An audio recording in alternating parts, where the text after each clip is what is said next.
Clarice, tandaan mo, reputasyon ng puhunan.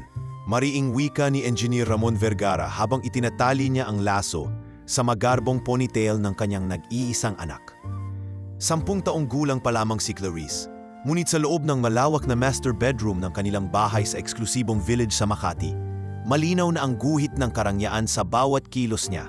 Gustong-gusto niyang i-align ang damit na puting bestida para walang lukot ang kwelyo. Tila orkestra ang umaga, lagaslas ng fountain sa labas, tikatik na mga baristang nagigrind ng imported na kape, at ang mahinhing pagsinghot ni Clarice sa bagong singaw na linen. Daddy, kapag may sira ba ang reputasyon, parang building na rin bang kailangan kibain? Tanong ng bata habang pinagmamastan ang sariling refleksyon sa antigong salamin. 1 minuto siyang di kumibo nang maaninag ang liwanag ng crystal chandelier sa kanyang muka. Isa siyang prinsesa sa kislap na ginto ng tahanan. Hindi mo hinahayaang masira ang pundasyon, sagot ng ama. Kumakaway papalapit ang tsafer sa pinto.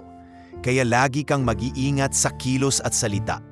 Isang crack lang, babagsak lahat. Habang hinihintay sa driveway ang itim na convoy ng kanilang kumpanya, 3 SUV at 1 sedan ng mga bodyguard, sumabi sa isip ni Clarice na sa araw na iyon, tatanggap siya ng Top Academic Excellence Award sa grade school.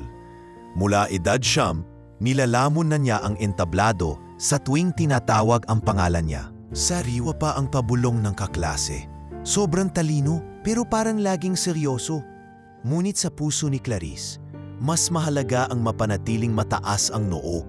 Katulad ng tatay, arkitektong magnate na gumuhit ng mga kilalang skyscraper sa Manila skyline. Samantala, libu-libong kilometro ang layo sa isang masikip na kitchenette sa Milan. Dumidikit sa bintana ang hininga ni Stella Ramirez. 24 na taong gulang siya, nakayapak sa malamig na marmol habang sinisipat ang unti-unting pagtilamsik ng ulan. 6 na taon siyang housekeeper roon. Unang 2 taon ay umiiyak sa harap ng unlitong spaghetti dahil sabik sa adobo ng ina. Sa sumunod na 4, nag-ukit siya ng disiplina sa oras. Oras sa paglalaba, oras sa pagkuha ng mga tirang tinapay para ipunin, oras sa pagbabasa ng free e-books tungkol sa impact investing. Stella, Buono Viaggio Domani, sigaw ni Senyora Livia, ang butihing amo na nagregalo ng lumang leather satchel. Babalik ka bang muli? Siguro po pag may bagong hamon, nakangiting tugon ni Stella. Ngunit sa likod ng ngiti, may matalas na alaala. Maliit na medalya sa UP Diliman para sa kursong economics, nakasabit noon sa barong ng ama na jeepney driver. Ang medalya ang nagpapaalala sa kanya kung gaano kabilis mabura ang dignidad ng mahihirap kapag wala silang panangga. Gabing iyon, sinulat niya sa journal, "Kapag may pera na ako, gusto kong makita kung paano kumilos ang makapangyarihan sa harap ng isang taong sa tingin nila'y walang halaga." Naka-convert na sa euros ang ipon, handa sa unang hakbang, pero walang makaalam dahil mas mabisa ang lihim na kamay kaysa lantad na bandila. Tumuntong ang eroplanong sinasakyan ni Stella sa NAIA ilang araw matapos ang graduation ni Clarice. Mainit na 10:00 ng umaga, amoy pinaghalong jet fuel at kape. Hapong-hapo pero matatag ang tindig niya sapagkat ayaw niyang masilip ng ibang pasahero na nanginginig ang tuhod matapos ang mahabang flight. Suot pa rin niya ang faded na denim jacket, ang jacket na tinahi niya ng dagdag na bulsa sa loob. Doon nakasukbit ang cash para sa maliit na negosyo sana. Sa Arrival Bay No. 4, sinundot ng alingawngaw ng mga preno ang kaniyang tainga. Isang mahabang konvoy ng itim na sasakyan ang paparating. Sakay ang pamilya Vergara na tagagaling lamang sa isang groundbreaking sa Clark. Sa loob ng pangalawang SUV, nakadungaw si Clarice. Hawak ang trophy ng essay contest na kaniyang napanalunan. Pinagmamasdan niya ang mga kumakaway na tauhan ng airport. Paglabas ni Stella sa sliding door, nakipagsapalaran siyang igiya ang bayong at sakong maleta. Ngunit isang mabilis na pagliko ng unang SUV ang kumalabog sa bakal na gilid ng pushcart niya. Kumikislot ang compartment door ng kotse. Sumayad sa pulang sticker ng maleta at nag-iwan ng gasgas. Napaatras si Stella, kumakabog ang dibdib. Nanginginig ang kamay na nakahawak sa hawakan. Oops! Narinig niyang bulalas ng teenage voice mula sa loob. Hindi niya alam na si Clarice iyon. Napaharap sandali ngunit agad binawi ang tingin dahil pinagalitan ng amang abala sa cellphone. Walang bumaba para humingi ng paumanhin. Bagkus, sinalubong ni Stella ang malamig na pagsara ng tinted window. Dahil naka-earphone siya, lumampas sa kaniya ang salitang reputasyon na binanggit ni Engineer Ramon sa anak. Tumagos lang ang boses bilang alingaw-ngaw. Sumabog sa dibdib ni Stella ang isang kirot na matagal nang naghihintay ng mitsa.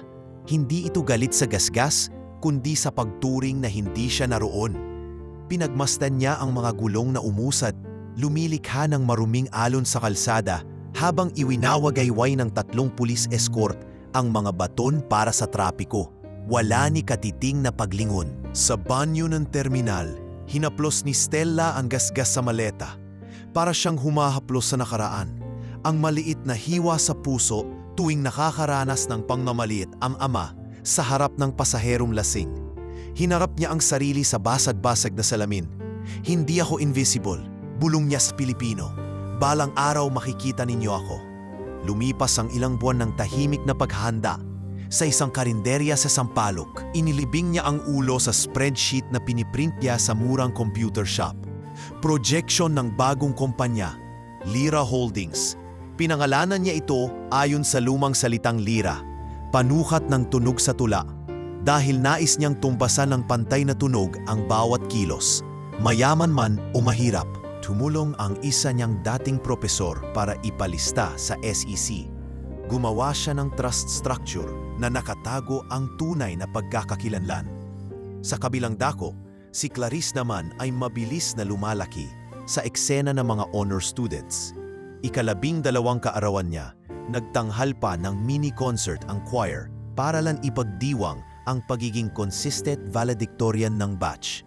Ngunit kasabay ng tagumpay, ang mahigpit na palad ng kaniyang ama. Wala siyang kaibigang ordinaryo. Puro anak ng politiko o bilyonaryo ang pwedeng pumisita sa bahay. Tuwing gabi, dumarating ang mga bisita sa dinner table. Nag-uusap tungkol sa bagong reclamation project, sa PPP ng tren, sa offshore account na pang-hedge lang naman. Umuupo si Clarice sa dulo, nakikinig, humihigop ng imported na sabaw, natututong huwag magpakita ng kahinaan. Minsang mahuhuli ng yaya si Clarice na nakatitig sa lumang larawang nakasabit sa hallway, litratong kuha sa gilid ng baryo kung saan silang dalawa ng ama, nakaniti, suot ang simpleng t-shirt. Panahong iyon na hindi pa nila binibili ang unang lote, panahong ng mas maluwag na yakap. Ngunit luma na ang yugto na iyon. Sa kasalukuyan, tama ang ama. Reputasyon. Sa edad 24, nakapagbukas si Stella ng maliit na opisina sa isang lumang gusali sa Ortigas. 5 tao lang sila.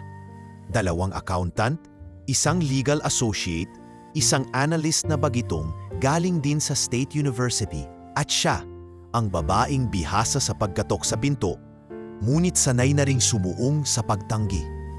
Ang unang proyekto, bumili ng undervalued shares sa isang travel services firm na malapit ng ma-default. Hindi nito alam na ang bagong investor ay may hangaring patunayan kung paano magbabago ang kultura kapag nakasalalay ang kontrol sa nagmamasid na hindi nila kilala. Hindi pa man nagtatagpo ang buong kapalaran ni na Clarice at Stella, ngunit sa mahabang lansana ng Makati, umalingaw-ngaw ang guni-guni ng pagsabog.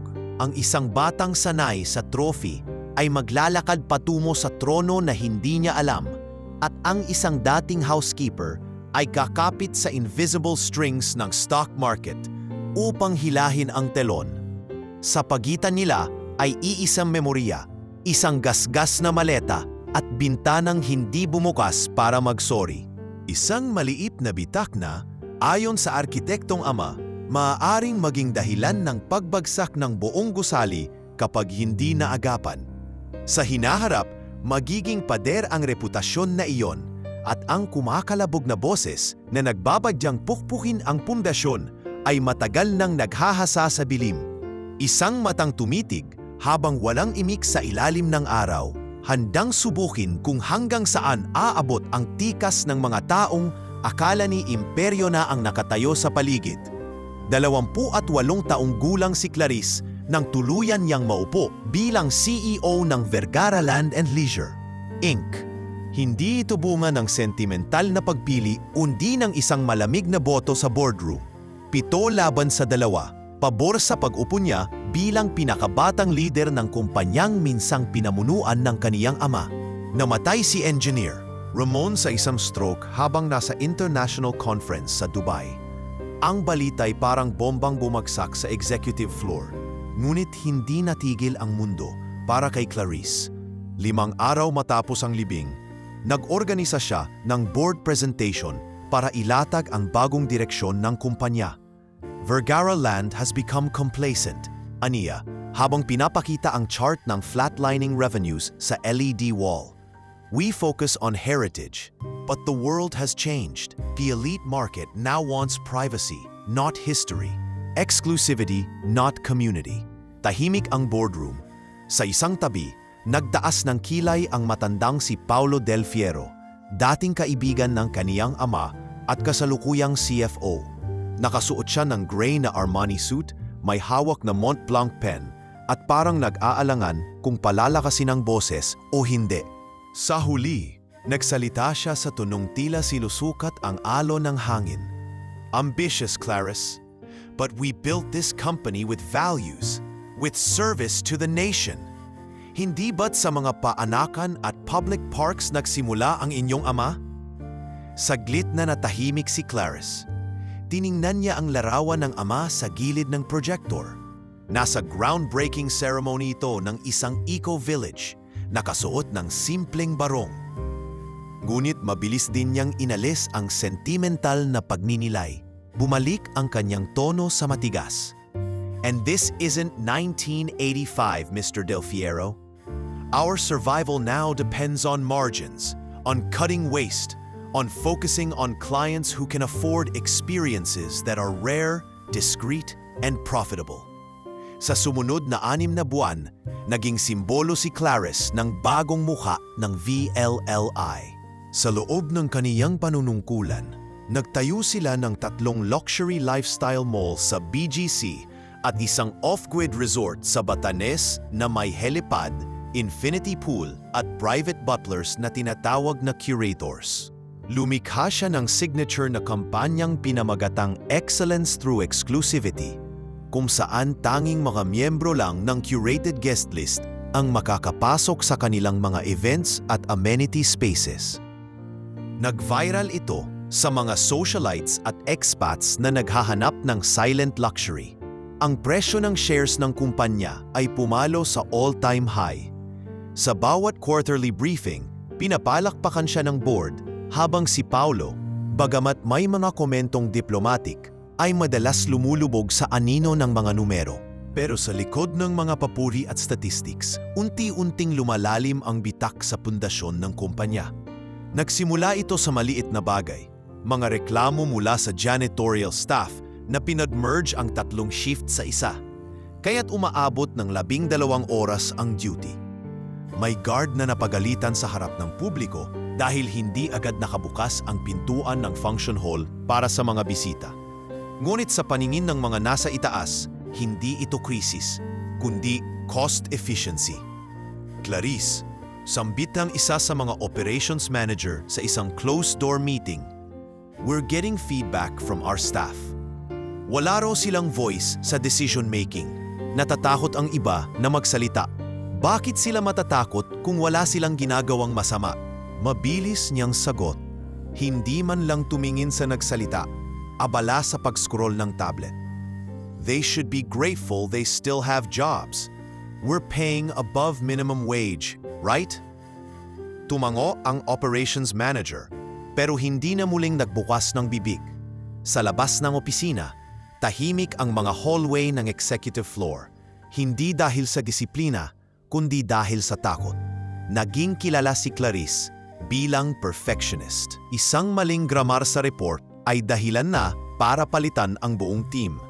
Isang araw, napagalitan niya ang isang procurement head dahil kulang ang marble sample sa presentation.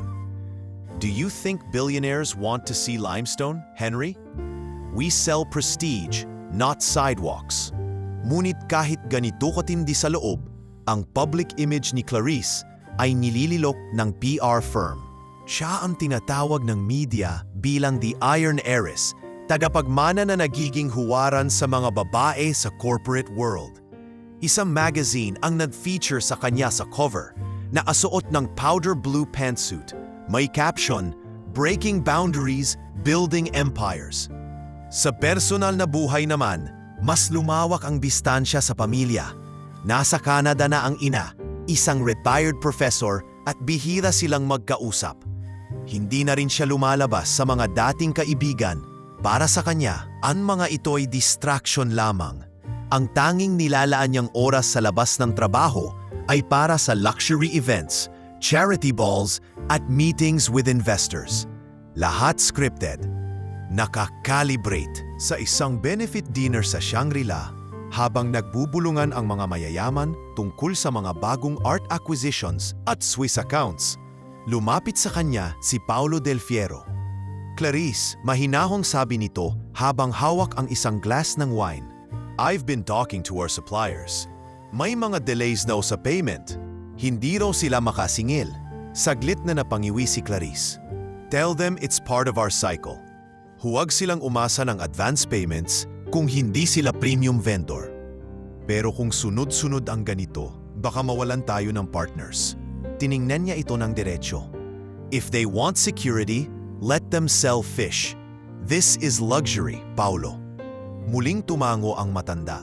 Ngunit may nanlilisik na liwanag sa kanyang mga mata. Sa mga sumunod na linggo, napansin ni Clarice na tila mas abala si Paulo sa pagko-collate ng mga report na hindi ipinapasa sa kanya. May mga galaw sa accounting na parang hindi niya agad makita. Ngunit dahil abala siya sa international expansion meetings, pinili niyang isantabi ang kutob. Sa isang team building event ng mga department heads sa Tagaytay, habang ang lahat ay naglalaro ng trivia game sa rooftop lounge, pinili ni Clarice na manatili sa loob ng kwarto, nakaharap sa laptop. Sa likod ng mga window blinds, tanaw niya ang mga ilaw ng mga bahay sa baba, mga ordinaryong tao, mga hindi niya kailanman kinakausap. Kung hindi mo uunahan ang mundo, bulong niya sa sarili, ikaw ang babangga. Pero sa mga oras na iyon, sa isang lumang building sa Ortigas, may tahimik na nagmamasid. Ang pangalan ay hindi alam ng publiko, ngunit ang mga galaw ay ramdam sa bawat galaw ng merkado. Ang babaeng dating housekeeper sa Milan, ngayon ay masusing sinusuri ang mga galaw ng VLLI. At sa isang nakatagong spreadsheet sa kanyang laptop, may nakalinyang proyekto na may codename Paglinis. Hindi ito basta investment plan, isa itong pagsubok. Hindi pa alam ni Clarice na sa mundong sinisikap niyang pagharian, may isang nilalang na hindi mabibili ng PR, hindi masisilaw ng luxury, at hindi tatakbo sa oras ng salimuot. At ang una niyang hakbang patungo sa bangin ay hindi isang malaking pagkakamali. Isa lang itong simpleng pagwawalang bahala sa tinig ng maliliit. Maagang bumangon si Stella isang Sabado ng umaga, suot ang kupas na uniforme ng isang street sweeper. Kulay kahel na may reflector strips, naninilaw na sa tagal ng gamit. Tinali niya ang buhok sa simpleng ponytail at tinakpan ang muka ng manipis na face towel. Iniipit ito sa ilalim ng cap para hindi siya makilala. Sa baywang niya'y nakasukbit ang maliit na body cam na isinaksak sa loob ng peking belt bag na walang laman kundi lumang resibo. Ma'am Stella, sigurado po kayo sa gagawin niyo? Tanong ni Josh, ang kanyang 22 anyos na junior analyst na minsan na rin nagtinda ng fishball sa eskwela. Nasa gilid sila ng van ng kumpanya na paparada sa isang bakanting lote sa Mandaluyong, Ilang kanto lang mula sa mga business districts ng Makati at BGC. Mas kailangan kong makita kung anong uri ng leadership ang tinutulungan natin. Hindi pwedeng puro report lang. Sagot niya habang pinapasok ang sarili sa iskinita ng barong-barong. Ayoko mamuhunan sa kumpanyang hindi ko pa nakikilalang lubusan. Wala sa mga tauhan ng Lira Holdings ang nakakaalam ng buong layunin ng Miss Limpio program. Isang inisyatiba na nilikha ni Stella hindi lang para tumulong sa komunidad, kundi upang matukoy kung sino sa mga lider ng negosyo ang may malasakit sa mga pinaka-nakakalimutang manggagawa. 5 taon na niyang ginagawa ito at sa bawat lungsod na pinupuntahan niya, mula Cebu hanggang Davao, mula Bacolod hanggang Quezon City, lagi siyang may bagong natutuklasan. Ngayon, napili niya ang mismong kalye sa tapat ng flagship mall ng VLLI sa Ayala Avenue, isang high-end na destinasyon para sa mga expat, politiko at negosyanteng elite. Ilang beses na rin niyang naririnig ang pangalan ni Clarice Vergara mula sa mga investor circles. Mataas ang projection, magaling daw sa numbers, pero may mga bulong-bulungan, hindi raw kumikibo sa labor issues, hindi sumasagot sa mga liham ng empleyado, at may reputasyon ng pagiging glass tower executive. Pagpasok pa lang ni Stella sa complex, napansin na niya ang pagkakaiba. Ang mga guard ay hindi ngumiti. May CCTV sa bawat kanto at ang mga utility staff ay halos hindi nagsasalita. Parang may takot na nakasingit sa kanilang kilos. "Kuya, saan po ang assignment ng mga sweepers ngayon?" Tanong niya sa isang janitor na mukhang bagong pasok. "Dun po sa may fountain garden, ma'am. Ingat po kayo, may supervisor na mahigpit, baka pagalitan tayo." Sagot nito, bahagyang yumuko at hindi tumingin sa mata. Sa gilid ng fountain garden, nagsimula siyang magwalis. Sinadyang dumaan sa mga outdoor dining ng isang Italian restaurant kung saan madalas nagmi-meeting ang mid-level executives ng VLLI. Sa gilid ng mata, napansin niyang nagbubulungan ang ilan sa kanila. Bakit kaya may ganyan dyan? Hindi ba tuwing linggo lang ang cleaning sa area na yan? Bulong ng isa. Mukhang bago. Pero tingnan mo, ang ayos kumilos. Sagot ng isa pa. Patuloy sa pagwawalis si Stella, hindi tumitingin sa kahit sino. Sa bawat pag-scrape ng dustpan, tahimik niyang sinusuri ang paligid. Napansin niyang hindi lahat ng walkway ay accessible para sa mga utility worker. May mga VIP-only signs at kahit ang janitor's closet ay nasa likod ng building, malayo sa main thoroughfare. Habang papalapit ang tanghali, naupo siya saglit sa lilim ng halamanan. Doon niya napansin ang isang sitwasyong sumalubong sa kanya. Isang babaeng empleyado, mukhang floor supervisor, ang pasimpleng nagtaas ng boses sa isang utility staff. "Hindi ko na kailangang ulitin, Elena. Kapag may kalat, hindi mo dapat hinintay na may magreklamo. Kung ayaw mo ng trabaho, marami diyang papalit," ani ng babaeng supervisor. Habang pinupukpok ang clipboard sa hangin, nagtago sa likod ng mga palumpong si Stella, pinakinggan ang palitan. Nakita niyang bumagsak ang balikat ng matandang sweeper. Hindi man sumagot si Elena. Kita sa mga mata ang takot at pagod. Sa puntong iyon, nagsimula ng bumuo ng konklusyon si Stella. Walang kultura ng respeto sa ground-level workers ang kumpanya. At kung hindi ito mapapansin ng mismong CEO, kailangang may gumawa ng paraan. Kinabukasan, bumalik siya. Ngayon ay hindi na sa sweeper uniform kundi bilang isang potential investor. Nagpa-schedule siya ng walkthrough tour sa development project ng VLLI sa Parañaque. Isang high-end marina property na may private yacht access. Isinusuot niya ang anyong Miss S. Suot ang simpleng linen dress, loafers at dark shades. Ang kanyang assistant ang siyang nag-set ng appointment gamit ang ibang pangalan ng holding firm. Nakasama niya sa tour ang PR officer ng VLLI. Miss S, as you can see, the VLLI experience is designed to elevate luxury to silence. No noise, no mess, no uninvited guests. Ani ng officer habang inaalalayan siya sa boardwalk. Very curated, sagot niya. But how do you ensure that your staff isn't silenced in the process? Nagkatinginan ng dalawa sa likod ng officer. Excuse me po? Your employees, your janitors, your sweepers. How do you measure their voice in decision-making? Mumiti ang PR officer ng pilit. We believe our values are best expressed through discipline and performance metrics. We also do quarterly staff recognition. Ngunit hindi na siya sumagot pa. Sa sarili niya, alam niyang sapat na ang nakita at narinig. Gamit ang mga obserbasyon niya, nagsimula siyang bumuo ng confidential report. Ibinigay niya ito sa board ng Lira Holdings. Isinama ang visual data mula sa body cam, mga dokumento ng HR complaints mula sa anonymous sources at mga larawan ng mga utility workers na nagtatrabaho sa di makataong kondisyon. Isang linya lang ang sinulat niya sa cover letter. This company sells dignity to the elite while quietly withdrawing it from the working class. I propose we test their leadership, not their assets. Sa kanyang lihim na kwarto sa Pasig, nakaharap si Stella sa whiteboard kung saan may pangalan, Clarice Vergara. Malalaman natin kung paano ka magpapatakbo kapag ang mundong pinakamas mababa ang tumingin na sa iyo sa mata. Mahinang sabi niya sa sarili. At sa susunod na Sabado, plano niyang bumalik bilang sweeper. Hindi pa siya tapos. Ang tunay na pagsubok ay darating pa lamang. Umuulan ng bahagya nang muling bumalik si Stella sa Ayala Avenue. Alas 7 pa lamang ng umaga pero ramdam na ang simoy ng nag-aalalang langit. Ang maliliit na patak ng ulan ay tila baga nagbabadya ng isang pangyayaring matagal nang inihahanda ng tadhana. Suot muli ni Stella ang lumang uniforme ng street sweeper. May mga bagong punit sa laylayan dahil sinadyang hindi tahiin upang mas magmukhang totoo. May dalang walis tingtin at dustpan.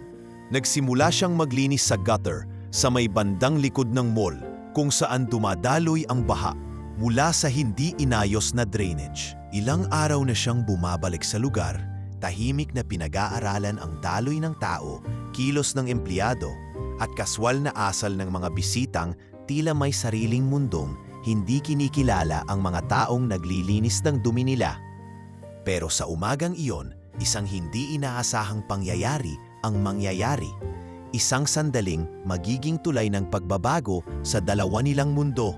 Habang kinukumpuni niya ang nagbara sa gilid ng daan gamit ang kahoy na stick, biglang lumakas ang buhos ng ulan. Lumubog sa putik ang isang gulong ng SUV na may plakang VLLIN0.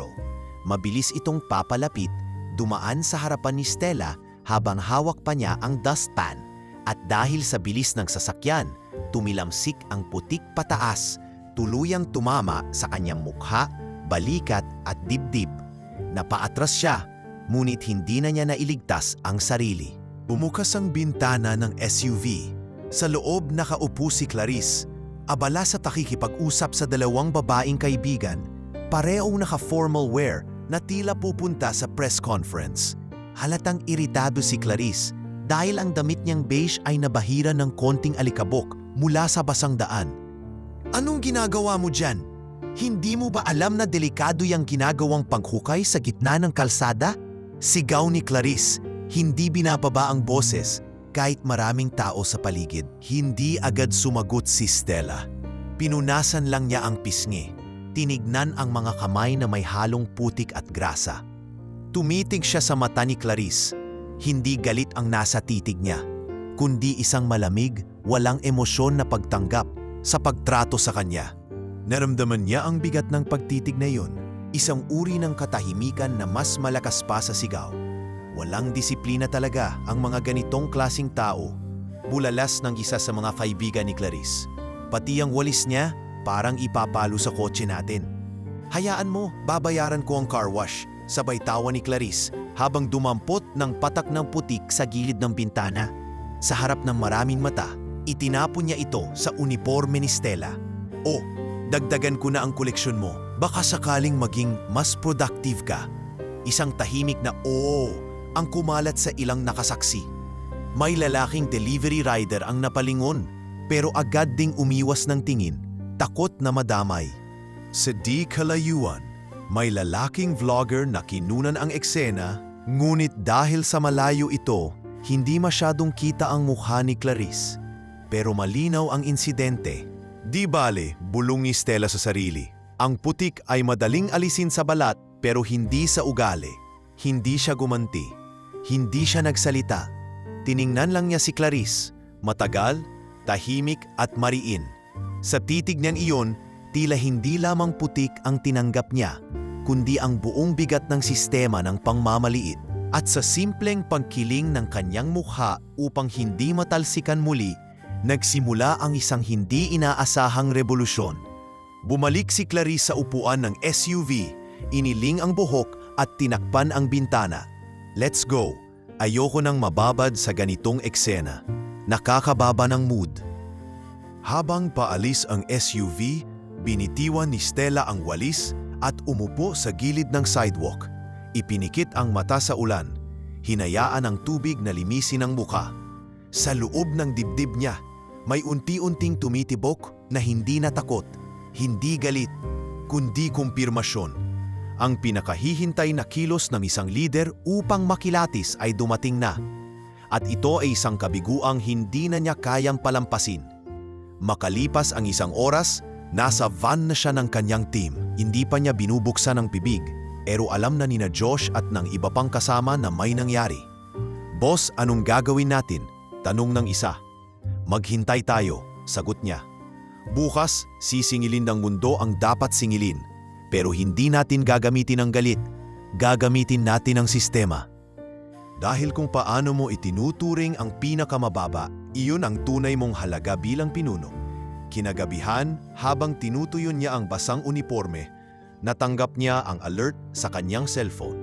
Lira Holdings has divested 60% of VLLI shares, effective immediately. Isang hakbang ng kumpanya na siya mismo ang nagtakda, ngayon lang ipinatupad, isang araw matapos niyang makumpirma ang kabuuang asal ni Clarice.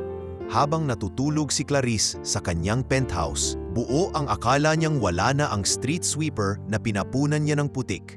Hindi niya alam ang babaeng iyon ang pinakamalaking stockholder ng kumpanyang kanyang pinamumunuan. At simula kinabukasan, hindi na pera ang isusukat ng kumpanya, kundi konsensyang kay tagal niyang binansot. Ang putik na akala niya'y biro ay isa palang pahiwatig ng darating na pagbagsak. Maaga pa lang ay punong-puno na ng tensyon ang opisina ng VLLI sa 32nd floor ng isang high-rise sa BGC. Hindi pa man dumarating si Clarice, nasa conference room na ang ilang senior managers, palingalinga habang patagong nagbubulungan. May mga hawak silang mga papel. May ilan ay nakabukas ang laptop na tila may sinusubaybayang update. Biglang dumating si Amanda, ang executive assistant ni Clarice, hiningal sa pagmamadali. Guys, bumagsak ang presyo ng stocks natin. 48 pesos na lang per share. Aniya, hawak ang cellphone na may bukas na stock market app. Nagsimulang magbenta ang mga investors bandang 9:00. Napatingin si Paulo Del Fiero na tahimik na nakaupo sa isang sulok. Nakakunotno siya habang binabasa ang report ng finance team. Hindi ito ordinaryong fluctuation, wika niya. May malaki tayong stakeholder na nagbenta ng bulk shares, halos sabay-sabay. Hindi pa man tapos ang pag-uusap. Bumukas ang pinto at dumating si Clarice, suot ang navy blue na blazer. Tangan ang kape mula sa paborito niyang kape. Nakakunot ang kanyang noo. Ramdam ang inis sa traffic. Agad siyang naupo sa gitna ng silid. Tiningnan ang projector at inilapag ang tablet. Let's begin. Anong emergency ang sinasabi ni Amanda? Tahimik ang silid, tila lahat ay ayaw magsimula. Tumikhim si Paulo, saka marahang itinulak ang kanyang laptop para makita ng lahat. As of 10:12 this morning, the share value of VLLI dropped by 38%. Lira Holdings, our biggest stakeholder, just dumped its shares. Napatingin si Clarice, nanlamig ang likod. Hindi siya makapaniwala. Lira Holdings? Impossible. They just confirmed their position last quarter. They even praised our Q4 performance. Giit niya, wala na silang posisyon na yon. They sold everything. Sagot ni Paulo, mas malamig ang tono kaysa dati. And that's not the worst part. Ipinasok ni Amanda ang isang USB at ipinakita sa screen ang balitang lumabas sa isang financial blog. Ang headline, VLLI's culture under scrutiny after viral video incident involving CEO. Kasunod nito ang clip kung saan makikitang tinatapunan ni Clarice ng putik ang isang street sweeper. Hindi malinaw ang mukha, ngunit pamilyar ang SUV at mas kilala ang boses. Anong? Halos maibuga ni Clarice ang iniinom. Sinong naglabas nito? Hindi naman kita yung mukha ko dyan. Pero may timestamp, may lokasyon at may ilang detalyeng hindi na kinakailangang sabihin. Public perception ang laban dito, hindi identity, ani Paulo, habang pinipilit panatilihing neutral ang tono. Tumayo si Clarice at lumapit sa bintana. Pinagmamasdan niya ang mga sasakyang tila gumagapang sa EDSA. Sa kanyang isip, lahat ng pinaghirapan niya, lahat ng legacy na iniwan ng ama niya, unti-unting bumabagsak dahil sa isang umagang naging padalus-dalus siya. Biglang pumasok si Henry, ang legal counsel, bit-bit ang ilang folder. Clarice, sabi niya, humihingal. 3 bangko ang tumawag. They're calling in their floating loans. Kulang na kulang tayo sa collateral kung sabay-sabay silang magdemanda ng repayment. Ang worst case scenario, mafo-foreclose ang ilang properties natin by end of month. Hindi pwede yan, bulalas ni Clarice. We just launched 2 major developments. Paano na ang expansion natin? Yun na ang problema. Over-leverage na tayo. Walang pondo, wala ring tiwala ang investors ngayon. Tugon ni Henry, halos hindi makatingin sa kanya. Patawarin mo ako, aniya sa malalim na buntong hininga, habang pinipilit panatilihin ang tikas sa pagkakatayo. Pero hindi ito tungkol lang sa putik. Ito ay tungkol sa prinsipyo. Makalipas ang ilang oras, isang emergency board session ang itinawag. Lahat ng direktor ay present, kahit ang 2 overseas-based na direktor ay nasa video call. Tahimik si Clarice habang isa-isang inilatag ni Paulo ang internal audit findings. May ilang irregularities sa procurement and vendor dealings, particularly sa hotel projects natin sa Palawan, wika ni Paulo. At may lumabas na whistleblower memo na isinabmit sa Lira Holdings 1 buwan na pala ang nakalipas. Napatingin si Clarice, hindi makagalaw. Bakit ngayon lang natin ito natanggap? Hindi natin natanggap, Clarice, sagot ng isa sa mga direktor. Dumaan ito diretso sa kanila. At kung anong ibig sabihin nito, malamang ay sinusubaybayan na nila tayo matagal na. Siguro para suriin kung paano mo pinapatakbo ang kumpanya. Sumusobra na to, sagot ni Clarice, nanginginig ang boses. This is sabotage. Personal na ito. Hindi ito personal, Miss Vergara. Ani ni Miss Agoncillo, isa sa mga senior directors. Ito ay corporate accountability. Wala kang naririnig mula sa mga ground staff, hindi mo pinansin ang mga paalala ng operations team, at ngayon, ang resulta ay ang pagbagsak ng kumpanya. Tahimik ang silid. Sa unang pagkakataon, walang nagsalita para ipagtanggol si Clarice. Pagkatapos ng meeting, mag-isang umupo si Clarice sa loob ng kanyang opisina. Tinanggal niya ang heels. Iniuna ng noo sa braso habang nakaupo sa floor-to-ceiling glass window. Sa labas, anaw niya ang kalangitang tila binubura ng ulan, parehong linis at pagwasak. Lumipas ang ilang minuto, narinig niya ang tunog ng telepono. Isang mensahe mula sa ospital. Ma'am Clarice, admitted po sa ER ang mama ninyo. High blood pressure spike, as per doctor's note, caused by extreme stress. Napapitlag si Clarice. Agad tumayo, ngunit parang mabigat ang bawat hakbang. Wala na siyang sariling driver. Ang konvoy niya ay hindi na pinayagang gamitin dahil kinumpiska ng kumpanya bilang asset freeze. Kaya't sumakay siya sa taxi, tahimik sa buong biyahe. Pinagmamasdan ang bawat streetlight na dati hindi man lang niya napapansin. Sa ospital, nadatnan niyang nasa oxygen support ang ina. Tahimik ngunit gising. Clarice, mahina ang tinig ng matanda. Anong nangyayari sa iyo, anak? Bakit parang hindi ka na ang batang pinangarap kong magtagumpay para sa ibang tao? Walang masabi si Clarice. Umupo siya sa tabi ng kama, hawak ang kamay ng ina, at doon siya unang umiyak. Hindi dahil sa pagkapalo, kundi dahil sa matinding pagkaunawa. Hindi lang kumpanya ang nawawala sa kanya. Nawawala na rin ang tiwala ng mga tao. at nawawala ang sarili niyang pagkatao sa likod ng imahe ng tagumpay. Kinabukasan, tumanggap siya ng mensahe mula sa fiancé niyang si Marcos. Wala nang mahabang paliwanag. Isang maikling mensahe lamang. I need space. I don't think I can continue this anymore. Isang araw, 3 pagkawala. Kumpanya, ina, pag-ibig. Ngunit sa mismong pagbagsak ng lahat, hindi pa rin niya alam ang pinakamalaking pagkawala sa lahat. Ang kumpiyansa ng taong lihim na nagbigay sa kanya ng kapangyarihan sa merkado. Ang babaeng tinapunan niya ng putik at ang babaeng ngayoy tahimik na itinataguyod ang pagguho ng imperyo niya. Marso ang buwan ng tag-init, ngunit para kay Clarice Vergara, tila ito ang simula ng pinakamalamig na yugto ng kanyang buhay. Mula sa dating maririnig ang malalakas na yabag sa marble floor ng VLLI headquarters, ngayon ay puro mahinang bulungan na labang at mga nakatungong muka. Ang mga upuan sa boardroom ay tila may bigat na hindi na niya kayang sandigan at ang mga bintana ng kanyang opisina ay naging tila salamin ng isang kulungan. Pinagmamasdan ang lungsod na dati kontrolado niya, ngayon ay unti-unting lumalayo. Araw-araw ay may dumadating na notice, final demand for payment, termination of vendor contract, notice of employee protest. Halos hindi na mabilang. Sa bawat email na binubuksan niya, may kasunod na dagok. Ang pinakamasakit sa lahat, ang memo ng Human Resources. Confirmed layoff, 731 employees effective immediately. Napatingin si Clarice sa listahan ng pangalan.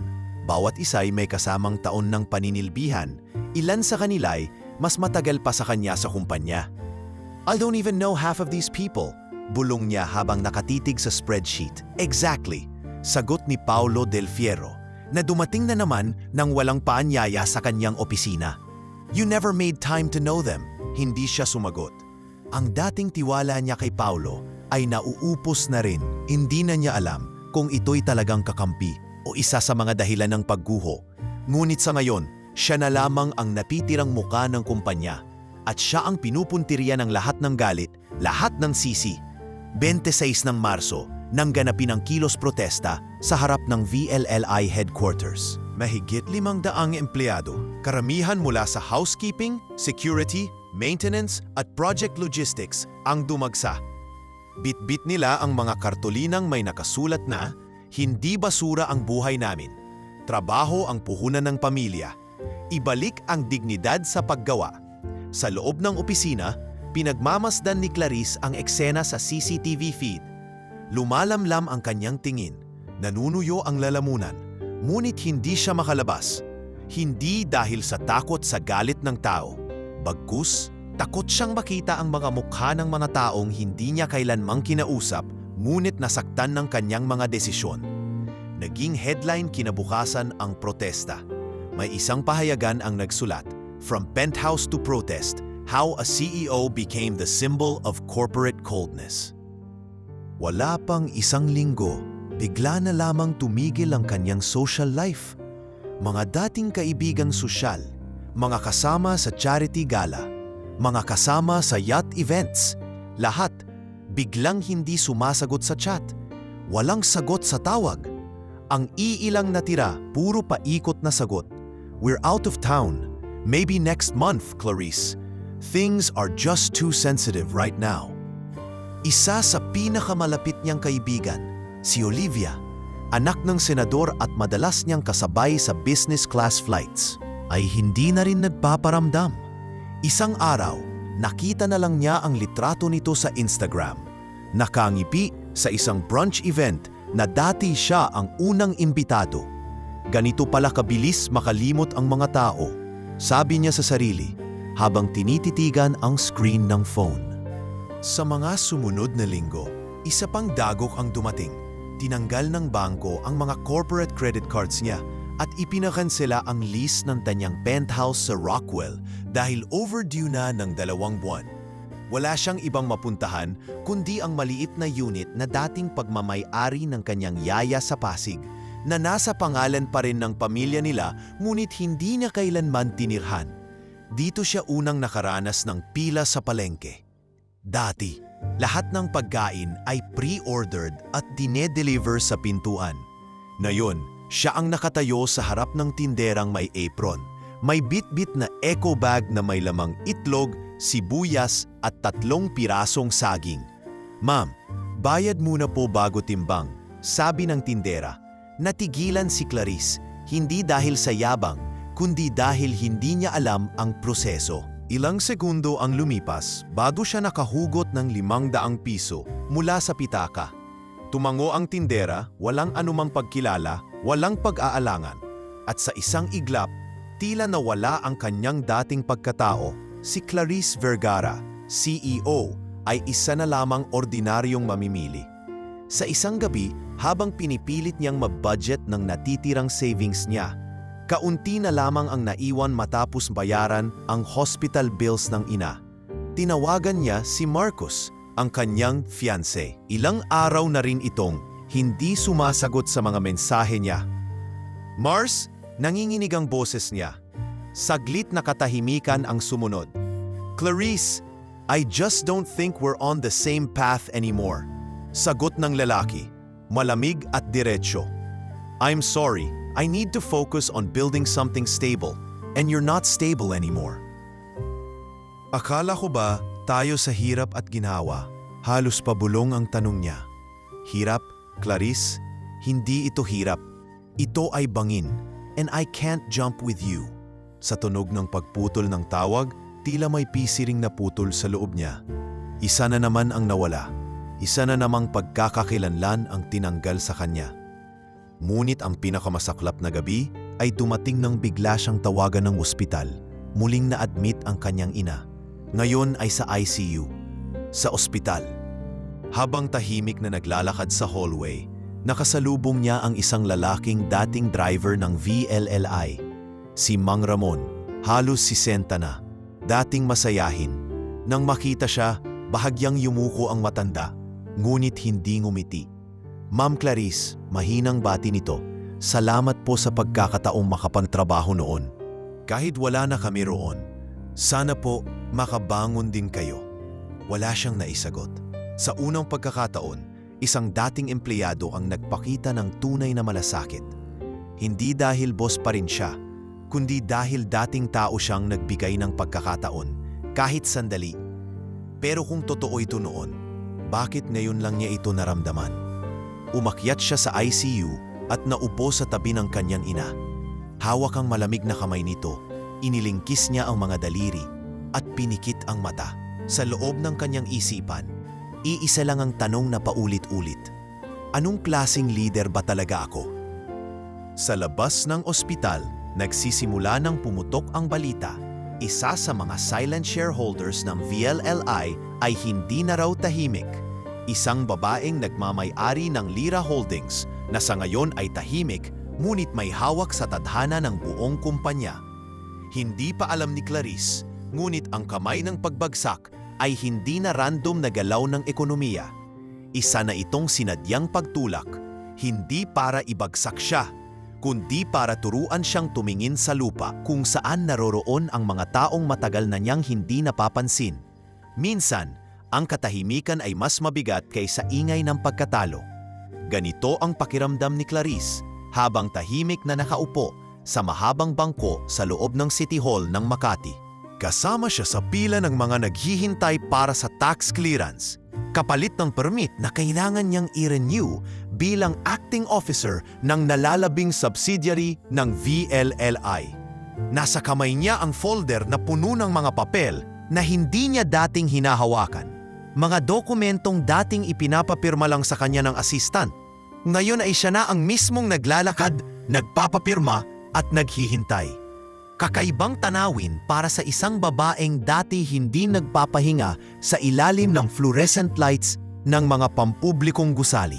Sa bawat paggalaw ng electric fan sa kisame, sa bawat hininga ng mga tao sa likod at gilid niya, unti-unti siyang namumulat sa bigat ng ordinaryong buhay. Sa kanyang kaliwa, may matandang babae na bitbit ang isang brown envelope na punit-punit na sa gilid. Sa kanan naman, isang lalaking mukhang galing sa construction site. Pawis na pawis at may itim na marka ng simento sa leeg. Number 107, VLLI Holdings, sigaw ng isang empleyado mula sa loob ng opisina.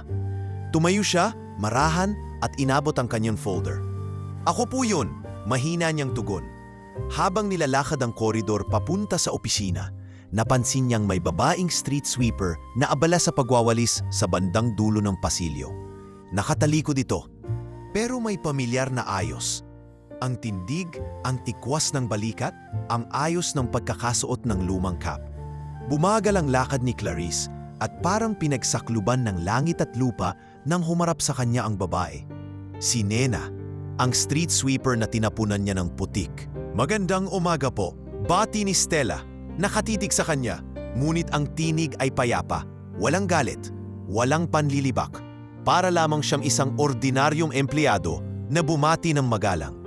Halos hindi makapagsalita si Clarice. Nanuyo ang lalamunan niya at para siyang napako sa kinatatayuan. Ikaw, bulong niya, hindi makapaniwala. Tumango si Stella. Ako nga. Ngayon, mas gusto ko nang ipakilala ang sarili ko. Stella Ramirez, chairwoman ng Lira Holdings. Isang malakas na hampas ng hangin ang tila dumaan sa dibdib ni Clarice. Hindi siya makakibo. Hindi niya alam kung uupo ba siya, tatalikod o lalakad papalayo. Sa halip, tumayo lamang siya sa harap ni Stella. Hawak ang mga papel sa dibdib at hindi umiwas ng tingin. Hindi ko alam, nagsimulang manginig ang boses niya. Kung alam ko lang na ikaw pala, na ako pala ang may hawak ng kumpanya mo, mapayapang sagot ni Stella. Na ako pala ang pinagmulan ng biglang pagbenta ng shares? O na ako pala ang tinapunan mo ng putik? Hindi nakasagot si Clarice.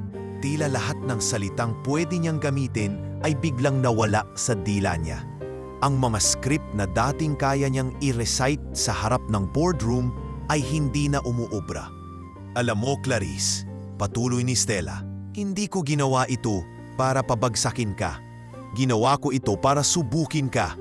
Napatingin si Clarice sa kanya. Nanlaki ang mata. Bakit ako? Bakit ako ang kailangang subukin? Dahil ang tunay na lider hindi nasusukat sa ganda ng campaign. Nasusukat siya kung paano siya magtrato sa mga hindi niya inaakalang makapangyarihan. Sagot ni Stella. At noong araw na tinapunan mo ako ng putik, hindi ko nakita ang lider.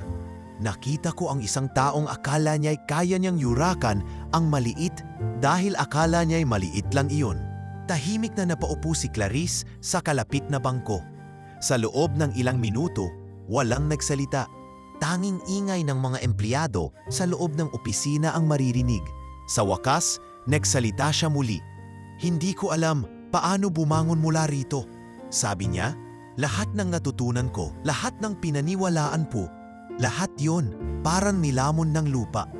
Ginawa ko lang kung ano ang tinuro ng tatay ko. Ang pagkakaroon ng ama ay isang biyaya, sagot ni Stella. Pero ang pananagutan sa sarili mong asal ay hindi mo pwedeng isisi sa kanya. Hindi mo siya kasama noong tinapunan mo ako ng puti. Napayuko si Clarice. Sa tagal ng kanyang pamumuno, ngayon lang siyang hindi lumaban, hindi nagtanggol ng sarili. At sa unang pagkakataon, nadama niya na marahil ay kailangan niyang tumanggap, hindi upang mapahiya, kundi upang magsimula. Tumayo si Stella, nag-abot ng sobre. May natitira pang chance ang VLLI. May bridge fund kami. Pero hindi ito ibibigay sa CEO ng nakaraang 5 taon. Ito ay para sa isang Clarice na kayang magsimulang muli. Kasama ang mga taong dati hindi niya pinansin. Napatingin si Clarice sa sobre, ngunit hindi agad ito kinuha. Anong kapalit? Tanong niya. Tunay na reforma. Sa loob ng 6 na buwan, babantayan ka namin. At sa loob ng 6 na buwan, titignan namin kung kaya mong maging pinunong hindi kailangan ng titulo para pakinggan. Sa huling sandali, tumalikod si Stella. Muli niyang sa kanyang palad, hawak pa rin niya ang folder ng VLLI. Pero sa kanyang puso, ngayon palang nagsisimula ang muling pagtatayo. Pagpatak ng Enero, halos 1 taon na ang nakalipas mula nang bumagsak ang VLLI. Ngunit buhay pa ang kumpanya, kumakapit sa huling ugat ng pag-asa. Salamat sa isang kasunduang hindi nabanggit sa alinmang press release. Tinawag ito sa board minutes bilang probation deal. 40% controlling shares ang ililipat kay Stella Ramirez kapalit ng agarang pagsalba sa mga distressed asset, habang ang natirang 60% ay mananatili sa pangalan ng Vergara family at ilang institutional investors na pumayag lamang dahil may pangalan ni Stella sa kontrata. Taong 2020 pasinimulan ni Clarice ang tradisyon ng magarbot mahaba ang mga pirma sa legal documents. Ngayong 2030, nanginginig ang kamay niyang lumagda sa isang simpleng itim na tinta tipid sa espasyo na pahinang isinulat ng legal team ni Stella. To be clear, paliwanag ni Attorney Fernandez, representante ng Lira Holdings, habang iniabot ang huling kopya, chairwoman pa rin ng board si Ms. Vergara, but only in ceremonial capacity. The operational title is Community Liaison, a role that cannot be delegated, transferred, or foregone. Ceremonial? Halos mapatawa si Clarice, ngunit mabilis ding nawala ang biro nang mapansing seryoso ang abogado. Community Liaison? Akala ko ba CEO pa rin ako? Kung gusto mong manatiling may kumpanya, oo, Community Liaison ka muna. Putol ni Stella, sumulyap mula sa kabilang dulo ng lamesa. 1 taon. Tingnan natin kung magagamit mo ang galing mo sa numbers sa pakikipagkapwa. Sa kontratang iyon, nakasulat din ang probisyon na titira si Clarice sa staff dormitory ng Port Maganda Resort sa La Union. Ang dati nilang pinakabunggang property na ngayon sinarhan matapos ang bagyong Florita. Ang resort ay may mga sirang villa, basag ang glass walkway at gusot ang landscape. Ngunit may iilang rank-and-file workers na nananapili roon bilang caretakers. Sila ang magiging komunidad na kakailanganin ng isang dating penthouse queen. 6 na oras ang biyahe mula Maynila patungong La Union, pero tila mas mahaba ang katahimikan sa loob ng van. Wala na siyang entourage. Tanging si Carlos, dating company driver na bumalik bilang contractual aid, ang nagmamaneho. Sa sulok ng pasahero, hawak ni Clarice ang isang maleta na sa unang tingin ay maliit para sa taong nakasanay sa walk-in closet. Sa maleta, iilang plain polo shirts, flip-flops, at isang lumang photo album, litratong kasama ang ama habang nag-groundbreaking sila ng unang project. Hindi niya sigurado kung ba't kailangan niyang dalhin iyon, pero parang mas may halaga na ngayon ang nakaraan na hindi niya pinansin. Pagdating sa resort gate, sinalubong siya ng sariwang hangin at bahagyang tunog ng alon. Ngunit agad ding napalitan iyon ng putak ng manok at kaluskos ng lahar na pilit pang nililinis sa pathway. Bumababa pa lang siya sa van nang tawagin siya ng mababang boses. "Ma'am Clarice?" Isang ale na may kulay kalawang na ID lanyard at walis tingting sa kamay ang lumapit, bahagyang nag-aalinlangan. "Ako po si Aling Marites, dati pong janitress at nasuspend ng walang bayad dahil sa cost cut," putol ni Clarice. Naalala ang internal memo 1 taon na ang nakalipas. "Alam ko, pasensya na." Nagkatinginan sila. Sa mata ni Aling Marites, walang lansa ng sama ng loob, bagkus may puwang ng pagkausisa. "Kumusta na po kayo, ma'am? Mahirap ang nangyari sa inyo." Napasinghap si Clarice sa salitang mahirap na kailanman ay hindi niya inangkin. "Siguro nga, pero nandito ako dahil kailangan kong magbago. Hindi ba?" "Hindi po kailangan, ma'am. Kung tunay, gugustuhin ninyo." Sabay abot ng maliit na timba. "Bukas, pupunta tayo sa barangay hall. Sasamahan ko kayo para marinig ninyo yung reklamo ng mga bangkero sa putikan sa kalsada tuwing high tide. Noon, dinadaanan lang ng VIP buggy. Ngayon, wala ng buggy." Sa unang gabi sa dormitoryo, isang kwadradong silid na may 2 double deck, electric fan, at shared CR sa labas. Halos hindi makatulog si Clarice. Ang ilaw sa pader ay fluorescent na kumikislap sa gilid, at sa dingding na manipis ay maririnig ang hilik ng iba pang staff.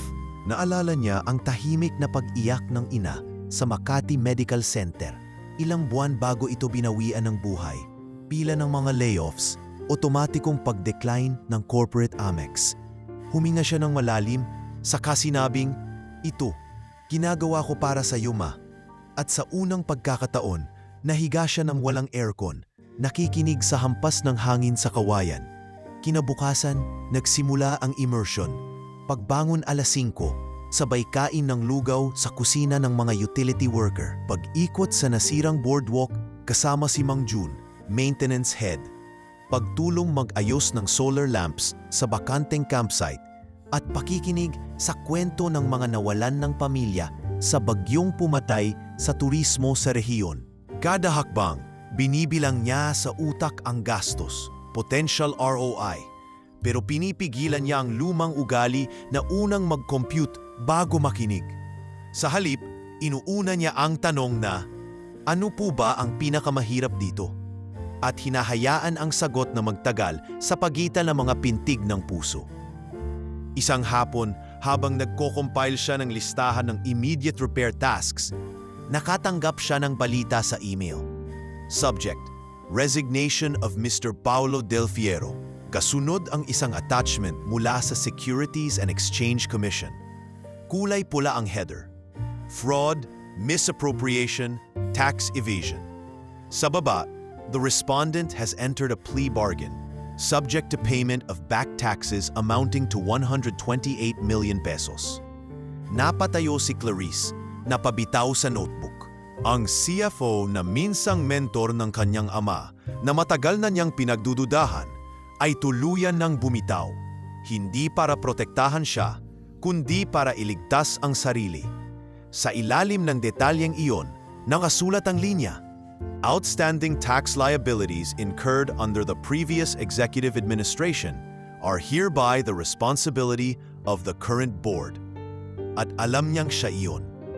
Gabing iyon, nag-meeting sila ni Stella sa isang makeshift war room, dating function hall na ngayoy may folding tables at humahangos na generator. Tahimik si Stella, nakatingin sa project timeline, habang ang accounting head na dala niya ay ipinapaliwanag ang tax amnesty plan. Ibabayad namin ang unang tranches, paliwanag ng accountant. Pero kailangan ninyong maglatag ng transparency report kada buwan. Alang peso na gagalaw nang hindi dumadaan sa dual signature rule. Binalingan ni Clarice si Stella. Parang hinuhubaran ninyo ako sa harap ng sarili kong kumpanya. Kakayanin mo ba? Tanong ni Stella, hindi nagtaas ng boses. Ito ang presyo ng pangalawang tsansa. Hindi ko gagawin madali dahil wala namang tunay na pagbabago sa madali. Gustong sumagot ni Clarice ng pabalang, ngunit kumirot sa isip niya ang larawan ni Aling Marites na nagpapahinga sandali matapos linisin ang dumi ng iba. Kaya pinalitan niya ng pag-amin ang dating yabang. Kakayanin ko. Tutal, dati kong pinagawa tong hirap na to sa iba. Kinaumagahan, katabi niyang nag-almusal si Aling Marites, nilagang saba at siya. Ma'am, balita ko babalik kayo sa Maynila para mag-lobby ng budget? Babalik, pero babalik din agad dito, sagot niya. Mas kailangan ko rito. Tumango ang matanda, ngumiti. Alam mo, nung pinauwi mo ako dati dahil sa Ostcut, akala ko katapusan ko na. Pero buti na lang may anak ako na nagtinda ng kakanin, kaya't nabuhay kami. Ngayon, baka ikaw naman ang turuan kong mag-budget sa maliit?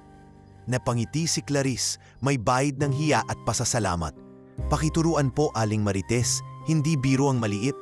Sa mga susunod na linggo, habang patuloy nilang inaayos ang resort, naglilinis ng lagoon, naglalatag ng bagong boardwalk, nagpipintura ng sirang kubo, naroon pa rin ang mahigpit na mga tunggalian. Isang dating CEO na natutong makinig at isang investor na tahimik ngunit matalas sa bawat detalye. Ngunit sa pagitan ng kanilang magkabilang mundo, may namamamagitan ng hindi lang kontrata, ang paniniwalang posible ang negosyo kung nakaugat sa tao. Sa huling gabi ng Enero, naupo sina Clarice at Stella sa buhanginan, malayo sa dorm, tahimik na pinapanood ang buwan na sumisinag sa ibabaw ng dagat. Hindi usapan ng ROI o cost-benefit ratio ang bumulong sa hangin, kundi simpleng katotohanan. Alam mo, sabi ni Clarice, mahina ngunit matapat. Hindi ako sure kung babalik pa sa dati ang kumpanya ko. Baka hindi na kailangang bumalik, tugon ni Stella. Baka oras nang gumawa ng bago, nakaugat sa karanasan mo ngayon. Huminga ng malalim si Clarice. Dama ang alat ng hangin at bigat ng responsibilidad. Salamat sa paghulog sa akin mula sa tore.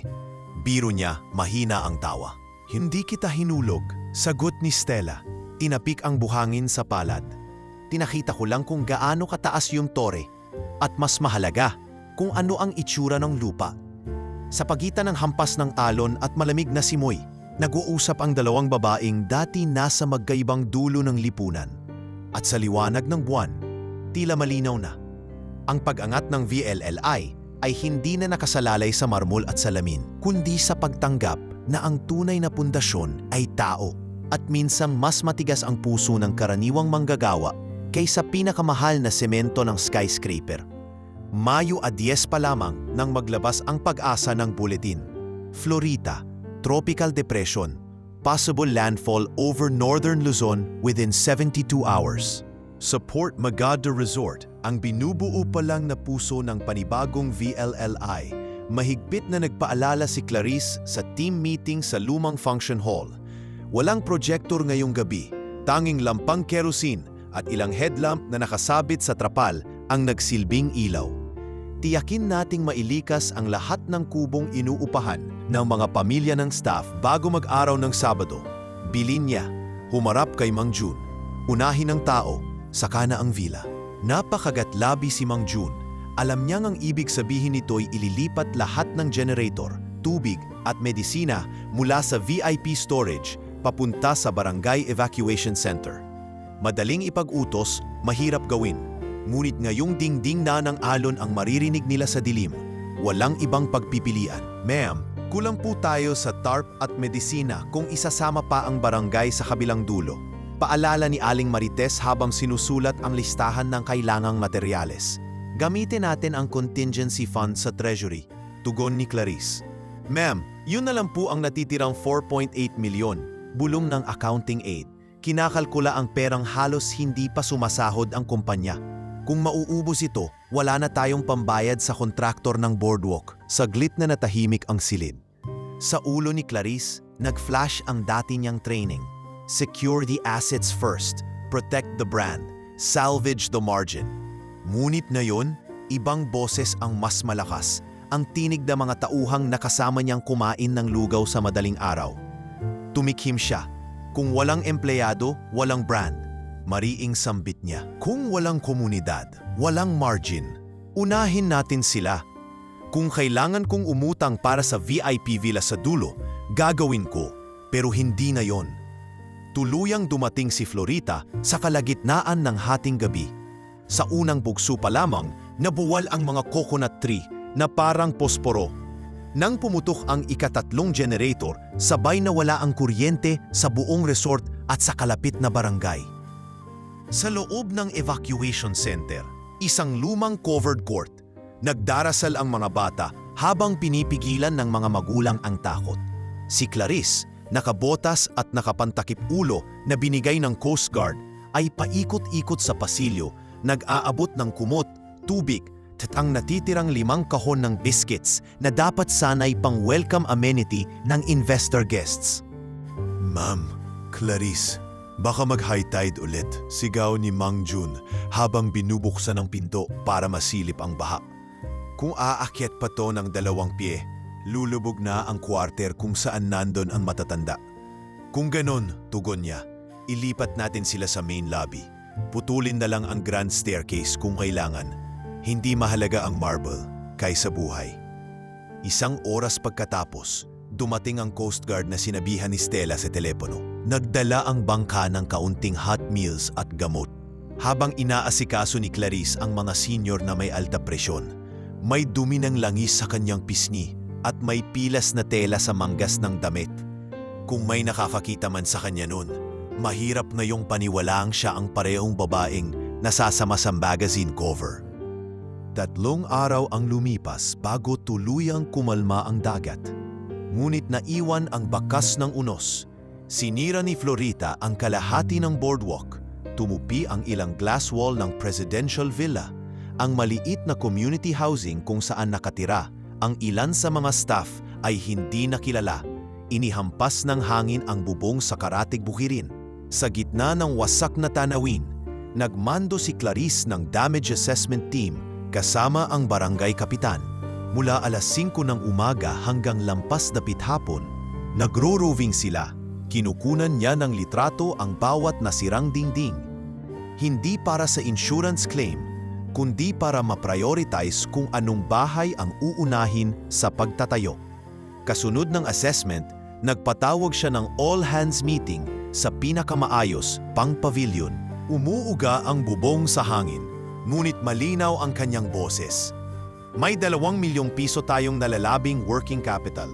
Panimula niya, hindi ko gagamitin yan sa VIP villas. Lahat niyan ay ilalaan sa relief at materials para sa bahay ninyo. Walang tatanggalin sa trabaho ngayong taon.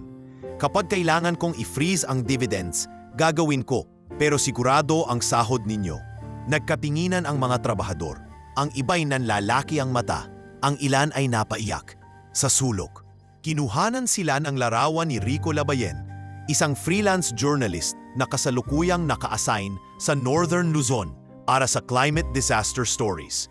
Hindi niya inasahang makikita roon ang isang dating iron heiress na nakasukbit ang payong nayari sa yanto habang inaayos ang linya ng relief goods. Lumapit si Rico matapos ang meeting.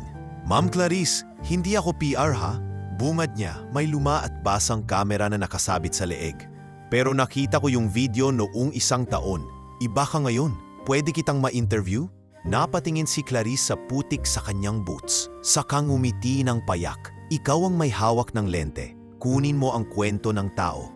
Ako ang huling dapat pag-usapan." Lumabas kinabukasan ang storya ni Rico sa digital platform. Ex-CEO Trades Boardroom for Barracks. Hands-on rescue in typhoon-hit La Union. Kumalat sa social media. Kakaiba sa dating mga headline na puro pagbagsak at iskandalo. Walang PR spin, puro larawan.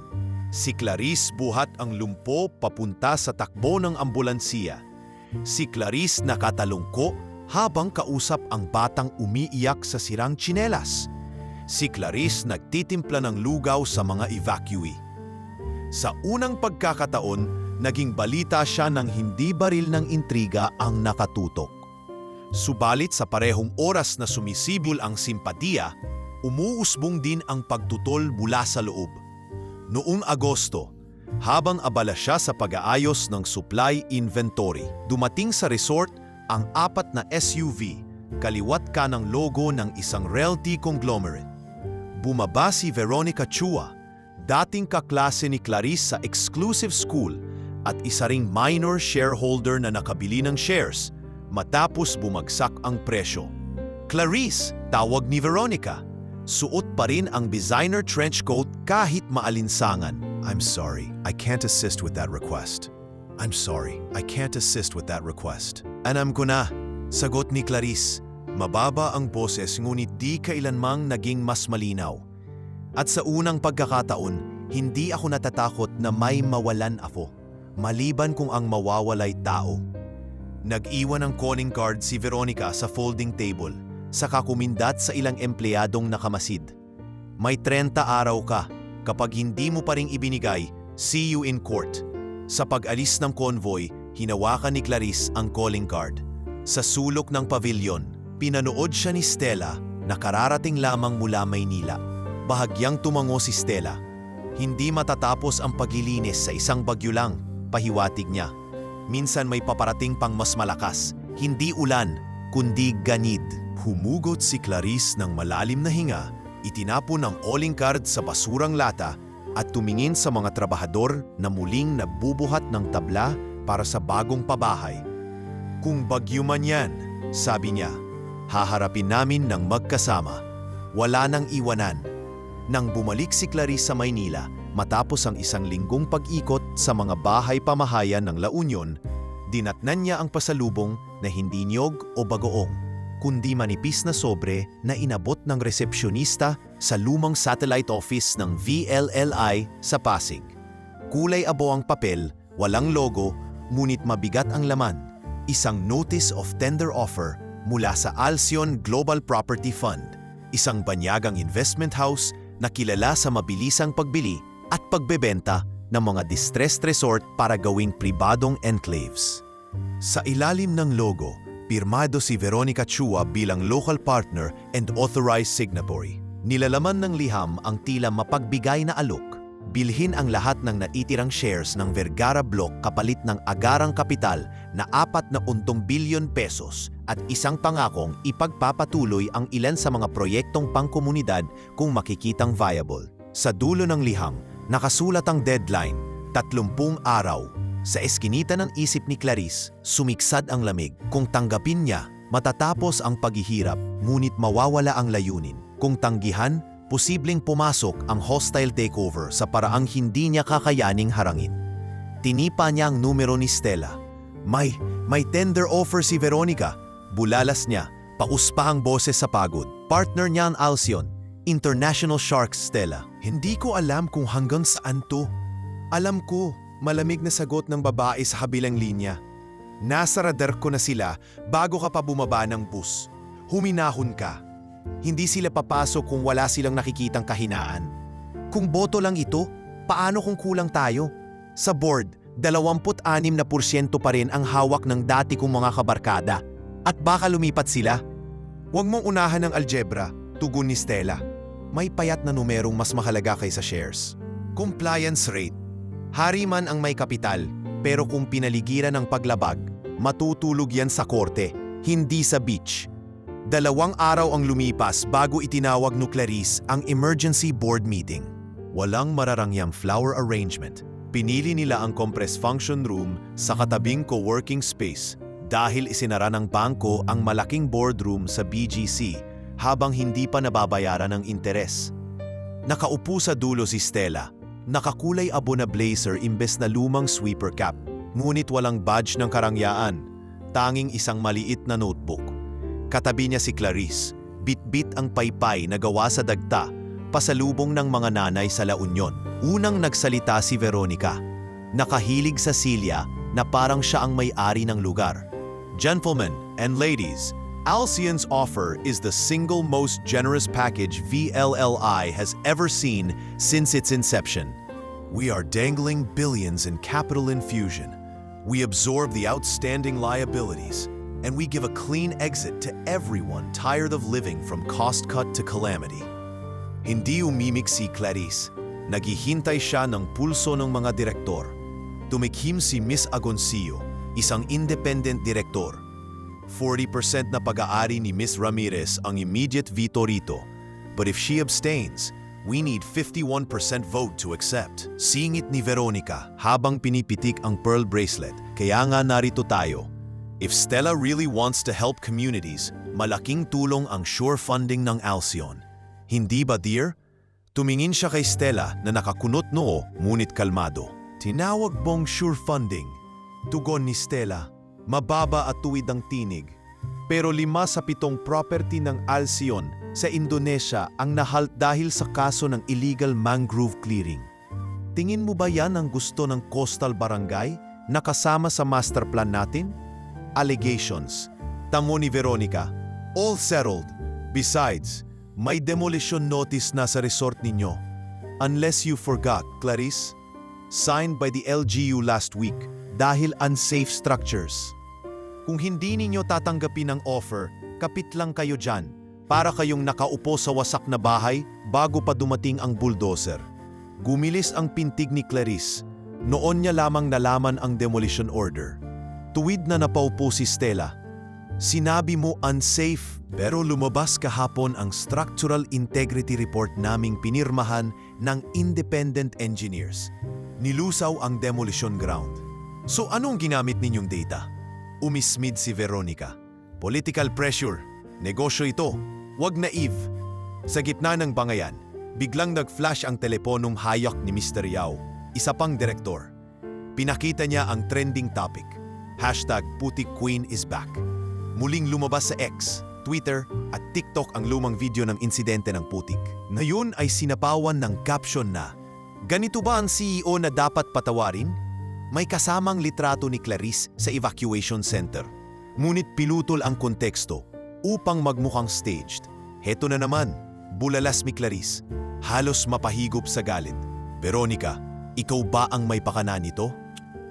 Social media is free, darling. Tugon ni Veronica, kaway ang phone. Sa sandaling iyon, tumayo si Stella at inilapag sa mesa ang isang makapal na folder. Kung kailangan natin ng social proof, may dala rin ako. Binuksan niya ang folder at inilabas ang full-color photos. Satellite images ng Iligan Seawall na itinayo ng kumpanya ni Veronica sa isang fishing village sa Pangasinan. Nakalagda sa likod ang Environmental Compliance Certificate na ginamit sa bribery. Kita ang linya ng bakod na lampas sa easement.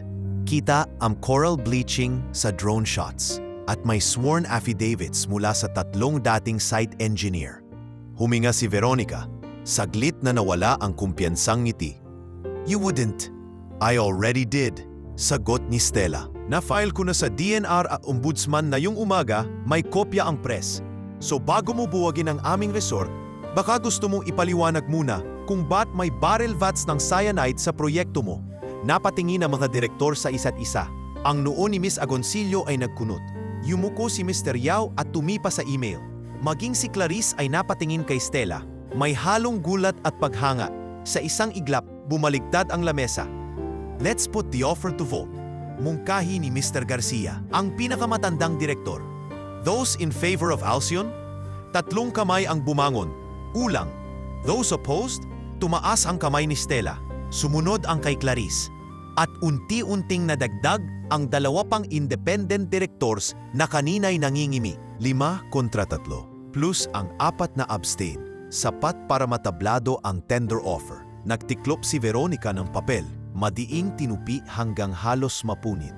This isn't over. Sabi niyang halos pabulong pero sapat para marinig ng lahat. The market likes winners, Clarice, and you're clinging to a sinking ship. Tumayo si Clarice, hinawi ang buhok na basa pa sa pawis. Minsan, Veronica, ang barkong akala mong lumulubog, sumisisid lang para hindi tamaan ng bagyo. Pabalik din sa ibabaw. Pero ang mga pasahero nito, hindi isasakripisyo para lang lumiwanag ang logo. Nang isara ni Stella ang pinto ng silid, naramdaman ni Clarice ang bahagyang pangangalay sa balikat. Sabi nga nila, walang digmaang nanalo ang iisang sundalo. Ngunit sa kaharap niyang kasama ngayon, may pakpak ang suportang dati hindi niya alam kung kailan darating. At habang papalayo si Veronica sa pasilyo, bitbit ang kislap ng talong perlas na nahulog sa suot niyang kwintas, malinaw sa lahat. Ang susunod na laban ay hindi na lamang bout ng kapital.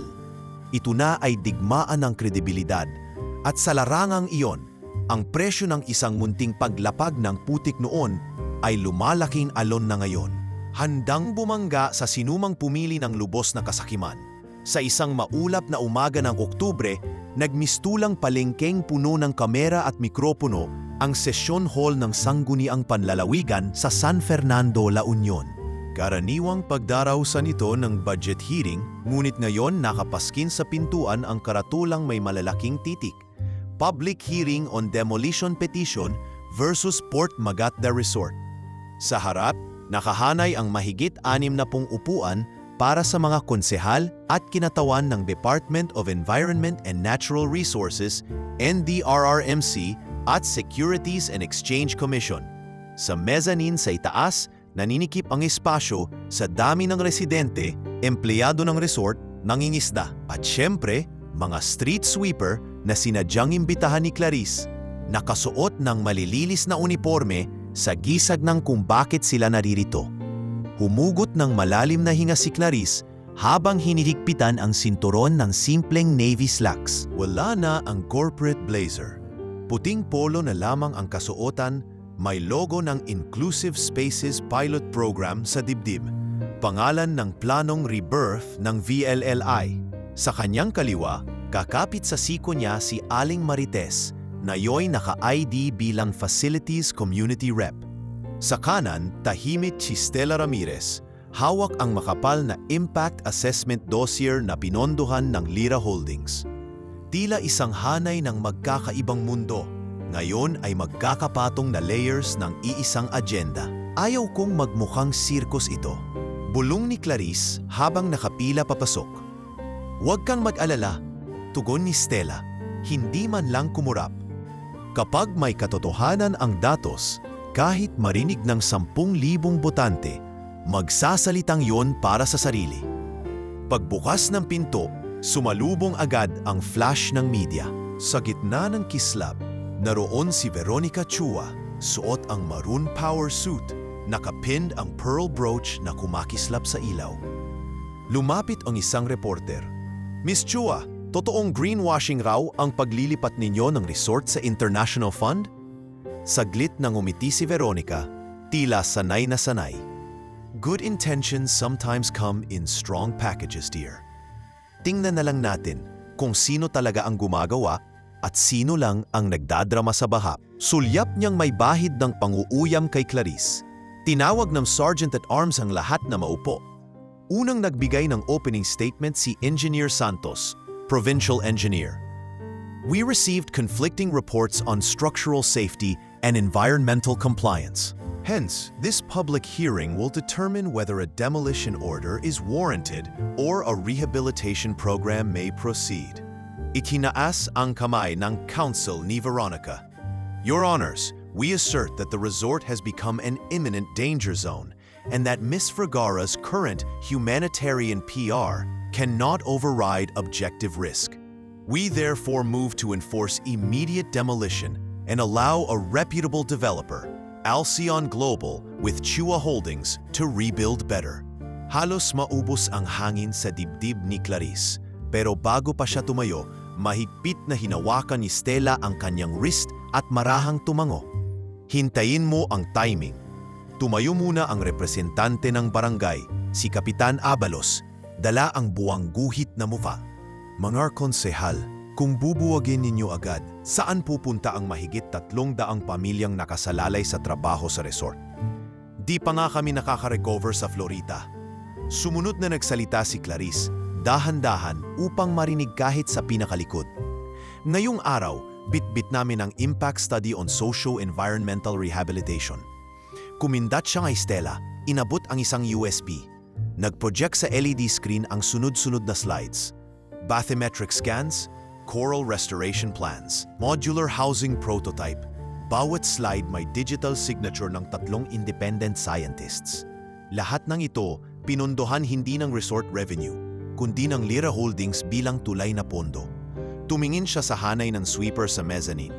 Dahil kung may dapat unang makinabang, sila yon. Sa puntong iyon, tumayo si Veronica, mahigpit ang dikta sa mikropono. Your Honors, how can we trust a woman who threw mud at a street sweeper? The same incident that went viral last year? Are we rewarding hypocrisy? Lumitaw sa LED ang freeze frame ng naturang video. Pinaghirapan ng PR ni Veronica. Pinadilim ang paligid, inestabilize ang sound, at sinabayan ng malaking caption, "Respect is earned, not staged." Kumulo ang bulungan sa gallery. Nahagip ng kamera ang lungkot sa mukha ni Clarice.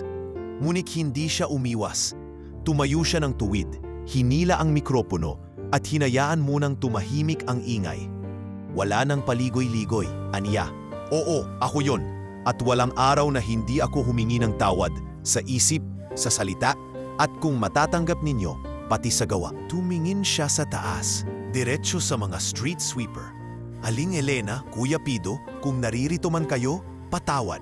Hindi ninyo obligasyon na patawarin ako, pero obligasyon ko pong baguhin ang sistemang pumayag na apihin kayo.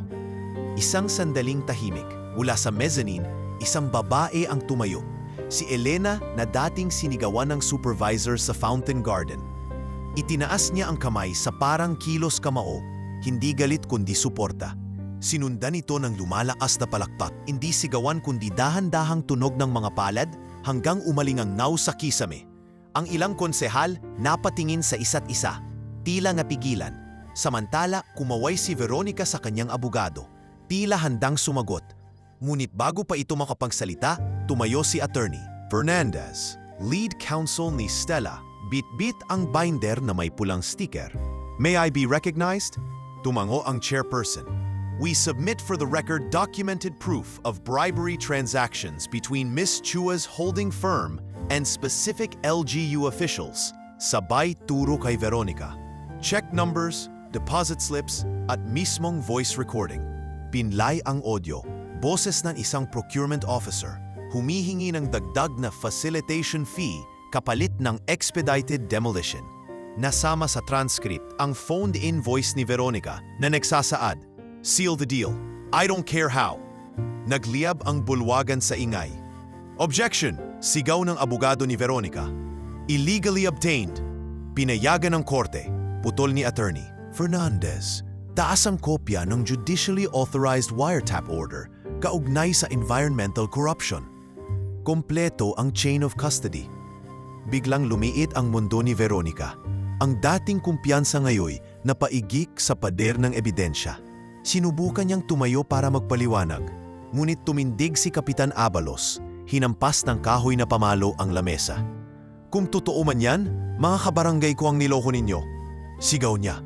"Pinauuwi ninyo kami sa wala." Umugong ang suporta mula sa mga taga-galerya. Sa kaguluhan, nag-off recess ang hearing. Nagsiksikan sa aisle ang mga mamamahayag.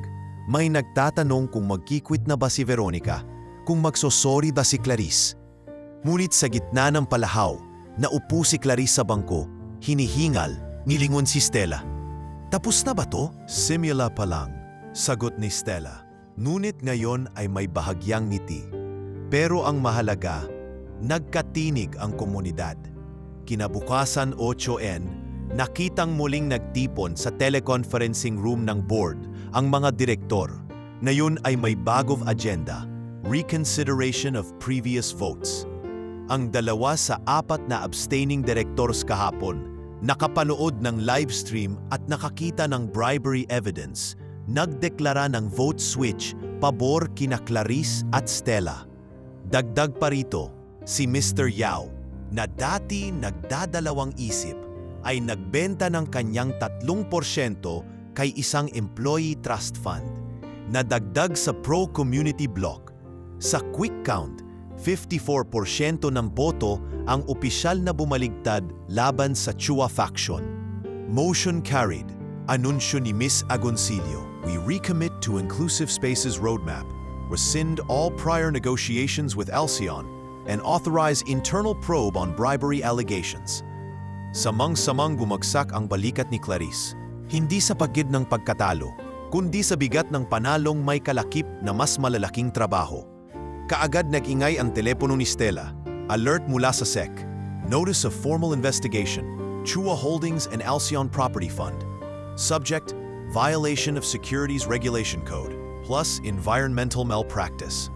Kasunod, isang press release galing sa SEC Public Affairs. Preventive suspension of trading for Chua-affiliated assets, pending investigation. Samantala, sa labas ng building, naghihintay ang 12-12 ng dating laid-off staff. Hawak ang mga placard na ngayon ay may nakasulat. "Trabaho, hindi demolisyon.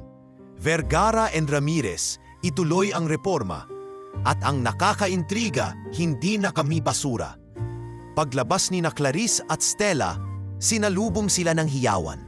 Hindi tulad ng protesta dati, kundi hiyaw ng pagkilala.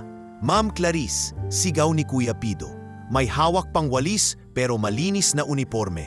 "Kaninang madaling araw pa kami dito. Kahit sinong mangintriga, kasama ka na namin." Napaluha si Clarice, ngunit pinunasan ito ng likod ng kamay at ngumiti. "Kasama ko rin kayo hanggang matapos tayong lahat."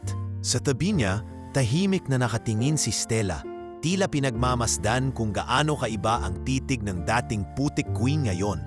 Walang bahid ng pamumuwersa, tanging pagpapakumbaba. Habang papalayo sila upang pumirma ng mga bagong papeles, sumilip ang araw sa pagitan ng mga ulap. Hindi pa tapos ang laban sa korte, sa SEC, sa merkado. Ngunit sa araw na iyon, malinaw ang isa. Nailigtas ang kumpanya sa kamay ng kasakiman at hindi power suit ang gumawa noon. Kundi kamay ng mga taong minsan ay sinabihan ni Clarice na walang boses. Sa dulo ng pasilyong iyon, huminto si Clarice, nilingon si Stella. "Alam mo ba kung bakit hindi ako bumitaw? Dahil matigas ang ulo mo," biro ni Stella. Siguro, umiti si Clarice, humakbang muli. "Pero higit diyan, dahil sa wakas, naiintindihan ko na mas matigas ang lupa kaysa putik." At kung gusto mong tumayo ng matagal, doon ka dapat mag-ugat. Lumipas ang mahigit 1 taon mula nang matalo ang panukalang takeover at tuluyang ibinasura ng SEC ang mga kasong isinampa ni Veronica Chua. Wala na ang dati nitong sigla sa industriya. Tila nalunod sa sariling ambisyon. Hindi na muling bumalik si Veronica sa boardroom. At ang Alcyon Global Property Fund ay ipinasara na rin sa Pilipinas matapos mapatunayang sangkot sa ilegal na konstruksyon sa 5 rehiyon. Pero sa kabilang panig ng sigalot, hindi kapangyarihan o titulo ang naging gantimpala, kundi ang mabagal ngunit matatag na pagbabalik loob ng isang kumpanya sa tunay na pinagmulan nito. Simulan natin sa pangalan. Sabi ni Clarice sa gitna ng taunang General Assembly ng VLII, na ngayon ay ginaganap na lamang sa isang maluwang na multipurpose hall sa Quezon City. Wala nang magagarbong LED backdrop, wala nang imported na flower arrangement. Sa entablado, nakasabit lamang ang bagong logo, Inclusive Spaces Inc. Simula ngayon, hindi na tayo Vergara Land and Leisure. Hindi na natin kailangang ipangalandakan ang apelyido para maipakita ang kalidad. Ang tunay na tanong, kanino ba tayo nagsisilbi? Maikling katahimikan. Pagkatapos ay unti-unting nagpalakpakan ang mga empleyado. Karamihan ay galing sa dating janitorial, security at field operations staff na ngayon ay may bagong kinakatawan. Kasama sa programa ang pagpapakilala ng kanilang bagong employee ownership program. Lahat ng regular na empleyado ay bibigyan ng taunang 2% stock grant. Prorated batay sa tagal ng serbisyo. Kahit po utility staff, tanong ni Mang Jun na ngayoy pinuno na ng Integrated Site Maintenance Division. Kahit po, ngiti ni Clarice. Walang excused, walang exempted. Ang kinabukasan ay hindi lamang para sa mga may degree kundi para sa mga may dangal.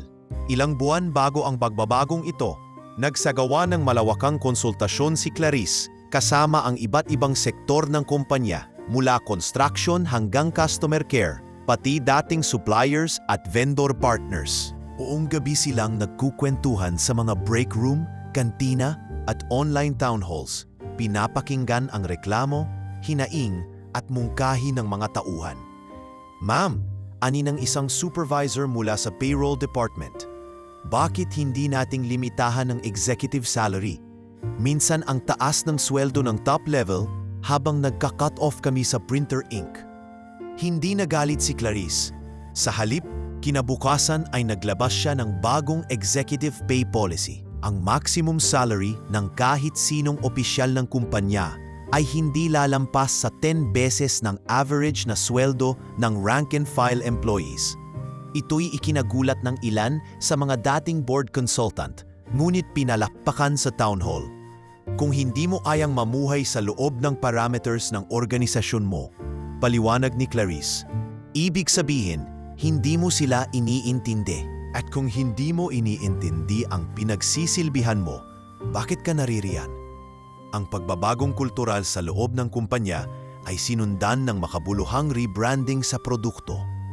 Ang flagship development nila ay tinawag na Bahaginan Eco Community, isang mixed income, environmentally resilient subdivision na may libreng espasyo para sa community gardens, low-carbon transport at inclusive playgrounds. Kalahati ng units ay ibinenta sa merkado para sa middle-income buyers, habang ang kalahati ay binigyan ng government-backed rental scheme para sa mga manggagawang nawalan ng bahay dahil sa mga bagyo. Nakakatuwa, ma'am? Ani ni Aling Marites isang araw habang nililibot ang bagong site. Dati, kami lang ang naglilinis ng site na to.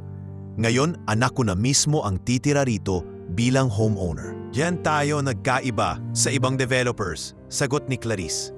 Hindi natin ibinubura ang mga paa ng mga taong minsang pinunasan ng sahig ng opisina. Kasabay ng mga pisikal na pagbabago ay ang digital revolution ng kumpanya.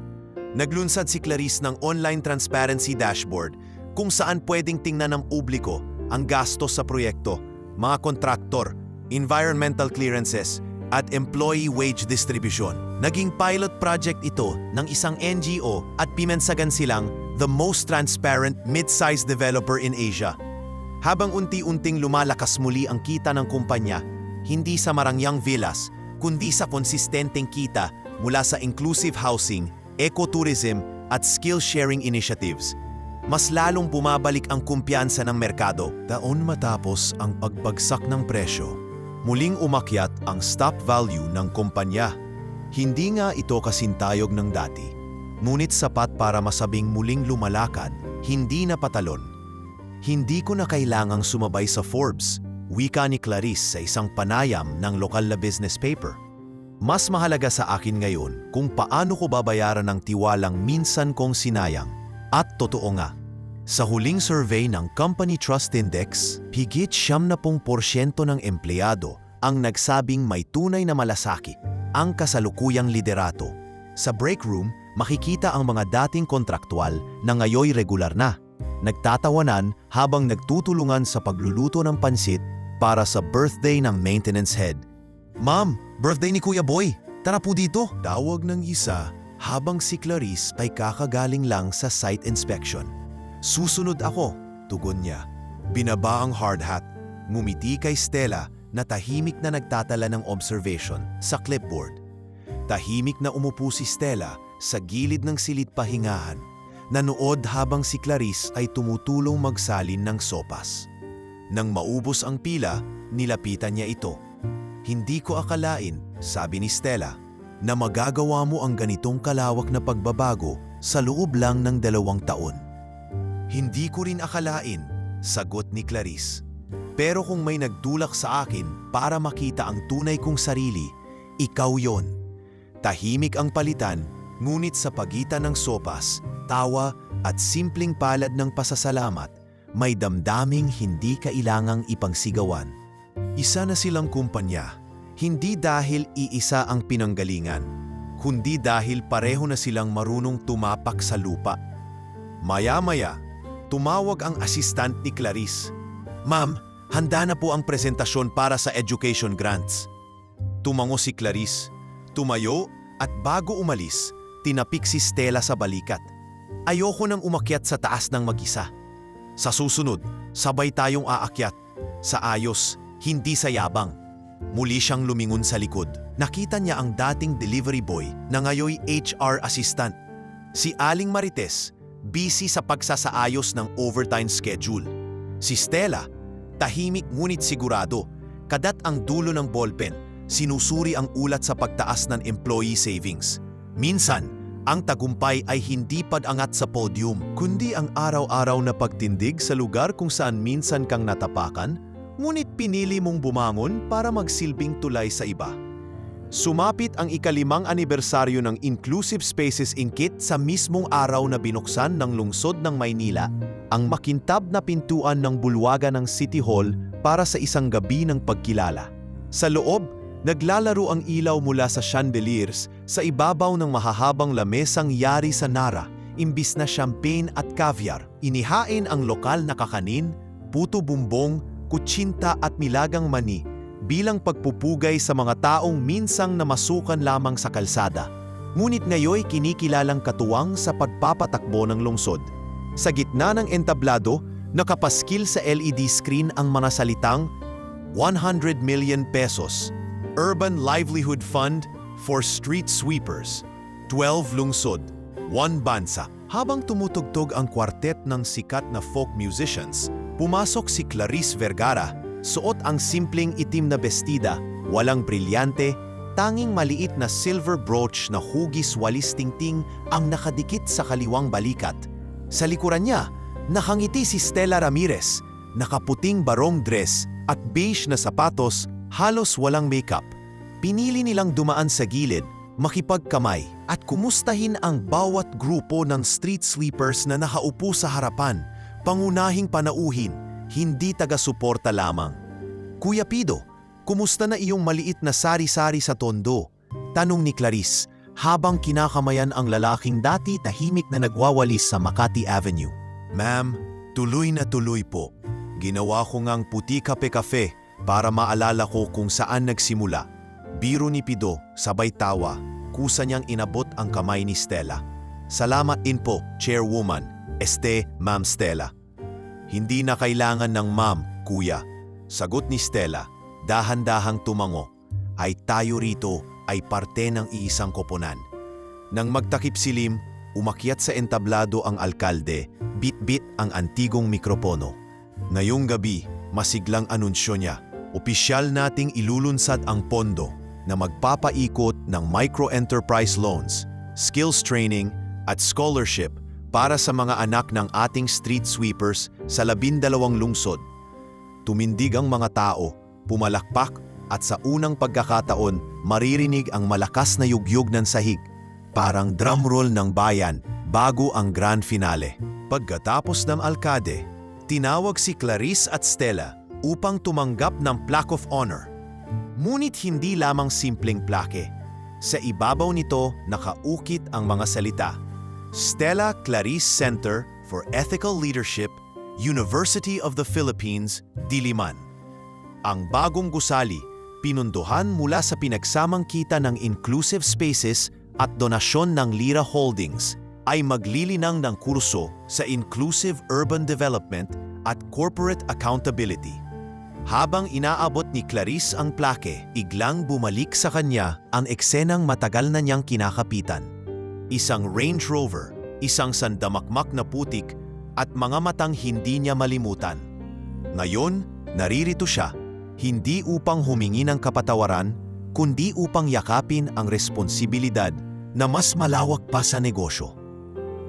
Isa itong alaalang hindi lang sa akin, wika niya, nakatingin sa audience, kundi sa bawat taong piniling tumingin sa kapwa, hindi sa taas ng hagdan, kundi sa lapad ng lupang kinatatayuan. Napatingin siya kay Stella at sa maikling tinginan parang lihim na palitan ng kumpas, na ipabatid niyang hindi niya naabot ito mag-isa. Matapos ang seremonya, humupa ang musika at unti-unting nag-uwian ng bisita. Sa labas ng City Hall, binigyang daan ng pulisiya ang makislap na kalye. Umaga na halos, ngunit nananatiling maliwanag dahil sa bagong LED streetlights, proyektong pinondohan din ng Livelihood Fund. Sa gilid ng kalye, may batang lalaki na halos 5 taon pa lamang, natasuot ng maluwag na fluorescent vest at may hawak na maliit na walis tingting. Nakita ni Clarice kung paanong nag-aalangan ng bata habang pinupulot ang nahulog na plastic cup. Sa pagyuko niya, dumulas ang walis sa kamay, tumilapon at umiikot na huminto sa pagitan ni Clarice at Stella na kasalukuyang nag-uusap. Sandaling natigilan ng bata, malapit nang maiyak. Ngunit bago pa suminghot, halos sabay lumuhod ang 2 babae, isang mayaman at isang dating OFW investor. Sa mata ng iba, "Sa akin na to, ihahan mo uli," tanong ni Clarice. Kalmado ang boses. "Tutulungan ka namin." Kinuha nilang 2 ang walis, sabay silang tumayo, inabot pabalik sa bata, at nag-isa ang kanilang mga ngiti. Walang amo, walang alipin, walang palabas. Tanging simpleng tao na nagkaparehong tungkulin. "Salamat po ate." "Ate," pulalas ng bata, sabay hawak sa walis, kumislap ang maliit na mata sa liwanag ng poste. "Sige, tuloy mo lang, pero huwag kalimutang mag-aral," bilin ni Stella. Marahang sinusuklay ang buhok ng bata pabalik sa tenga. "Opo," halos lundag sa tuwa ang bata, bago muling bumalik sa pagwawalis na parang laro. Habang naglalakad palayo, naramdaman ni Clarice ang bigat na dati parang pamburiko sa balikat. Ngayon ay parang bulak na lamang. Sa isip, nagsimulang umikot ang mga salitang gustong-gusto niyang bitawan, tila panata na sa sarili. Minsan, ang putik na itinapon mo ang gagamitin mong panimulang lupa. Pinilit niyang alalahanin ang linya, hindi para i-post sa social media, kundi para manatiling paalala sa tuwing tataas muli ang tinig ng dating arogansya sa kalooban niya. "Anong sabi mo?" Anong ni Stella. Napansin ang pagkakunot ng noo ni Clarice. "Naalala ko lang kung paanong minsan kailangang yakapin mo ang putik bago mo totoong mahawakan ang mundo." Sagot niya, mahina ang tawa. "Huwag ka lang lumubog," biro ni Stella, sabay tapik sa balikat. "Pero huwag ka ring matakot na dumumi ang kamay paminsan-minsan." Sa dulo ng kalsada, sumilip ang unang guhit ng liwanag sa silangan. Sa liwanag na iyon, kumikinang ang uniforme ng 12-12 ng bagong street sweepers na naka-line up para sa kanilang umagang shift. May bagong walis, bagong gloves, at bagong tiwala. May ilang pumapaspas ng dustpan, may naglalagay ng segregated bins, at lahat ay may ngiting higit pa sa sweldo. Kapansin-pansin na mas malinis ang kalyeng minsang hitik sa plastik at sigarilyo, mas maaliwalas ang hangin dahil sa bagitong pocket garden projects. Ngunit higit sa lahat, mas masigla ang mga mukha, tila may kakaibang tanglaw na nanggagaling hindi lang sa poste, undi sa kaalamang bahagi sila ng pagbabagong may pangalan, may direksyon at may layuning lampas sa kanilang henerasyon. Sa likod, naririnig pa ang mahinang kalantog ng kariton ng basurero. Ang pag-atching ng isang guard na puyat pa at ang pagsara ng pinto ng lumang jeepney na ginawang mobile tool shed, lahat ito'y alingawngaw ng lungsod na dati hindi pinapansin ni Clarice. Ngayong gabi, ang bawat tunog ay parang himig ng pagtanggap. Sa pag-usad ng kotse na kasasakyan nila pabalik sa Quezon City, ipinikit sandali ni Clarice ang mga mata. Inaalala ang nakalipas. Ang marmol na sahig ng penthouse, ang malamig na boardroom, ang unang pagkakataong napahiya siya sa harap ng munisipyo. Ngunit ang imaheng pinakamabigat ay hindi na ang puting Range Rover. Ngayon, ang pinakamatingkad ay ang maliit na bata na nagtampisaw sa ngiti nang tulungan nilang magsimulang muli ang walis. Nagbabago rin pala ang direksyon ng hangin. Bulong niya sa salamin. Hindi hangin ang nagbago. Sagot ni Stella, nakatitig sa labas. Ikaw ang natutong huminga. Dahil sa tapat ng City Hall, habang unti-unting nawawala ang aninong magdamag, makikita ang munting hukbong tagawalis. Nakapila, masigla, bawat hakbang may kislap ng pag-asa. At sa bawat hampas ng walis sa kalsada, kasabay nito ang malumanay na tunog ng pagbangon. Dahil ang dignidad, kapag minsan ng sinupil, ay bumabalik na katulad ng umagang liwanag. Palihim, ngunit tuloy-tuloy, handang tumagos kahit sa pinakamakapal na lumang putik.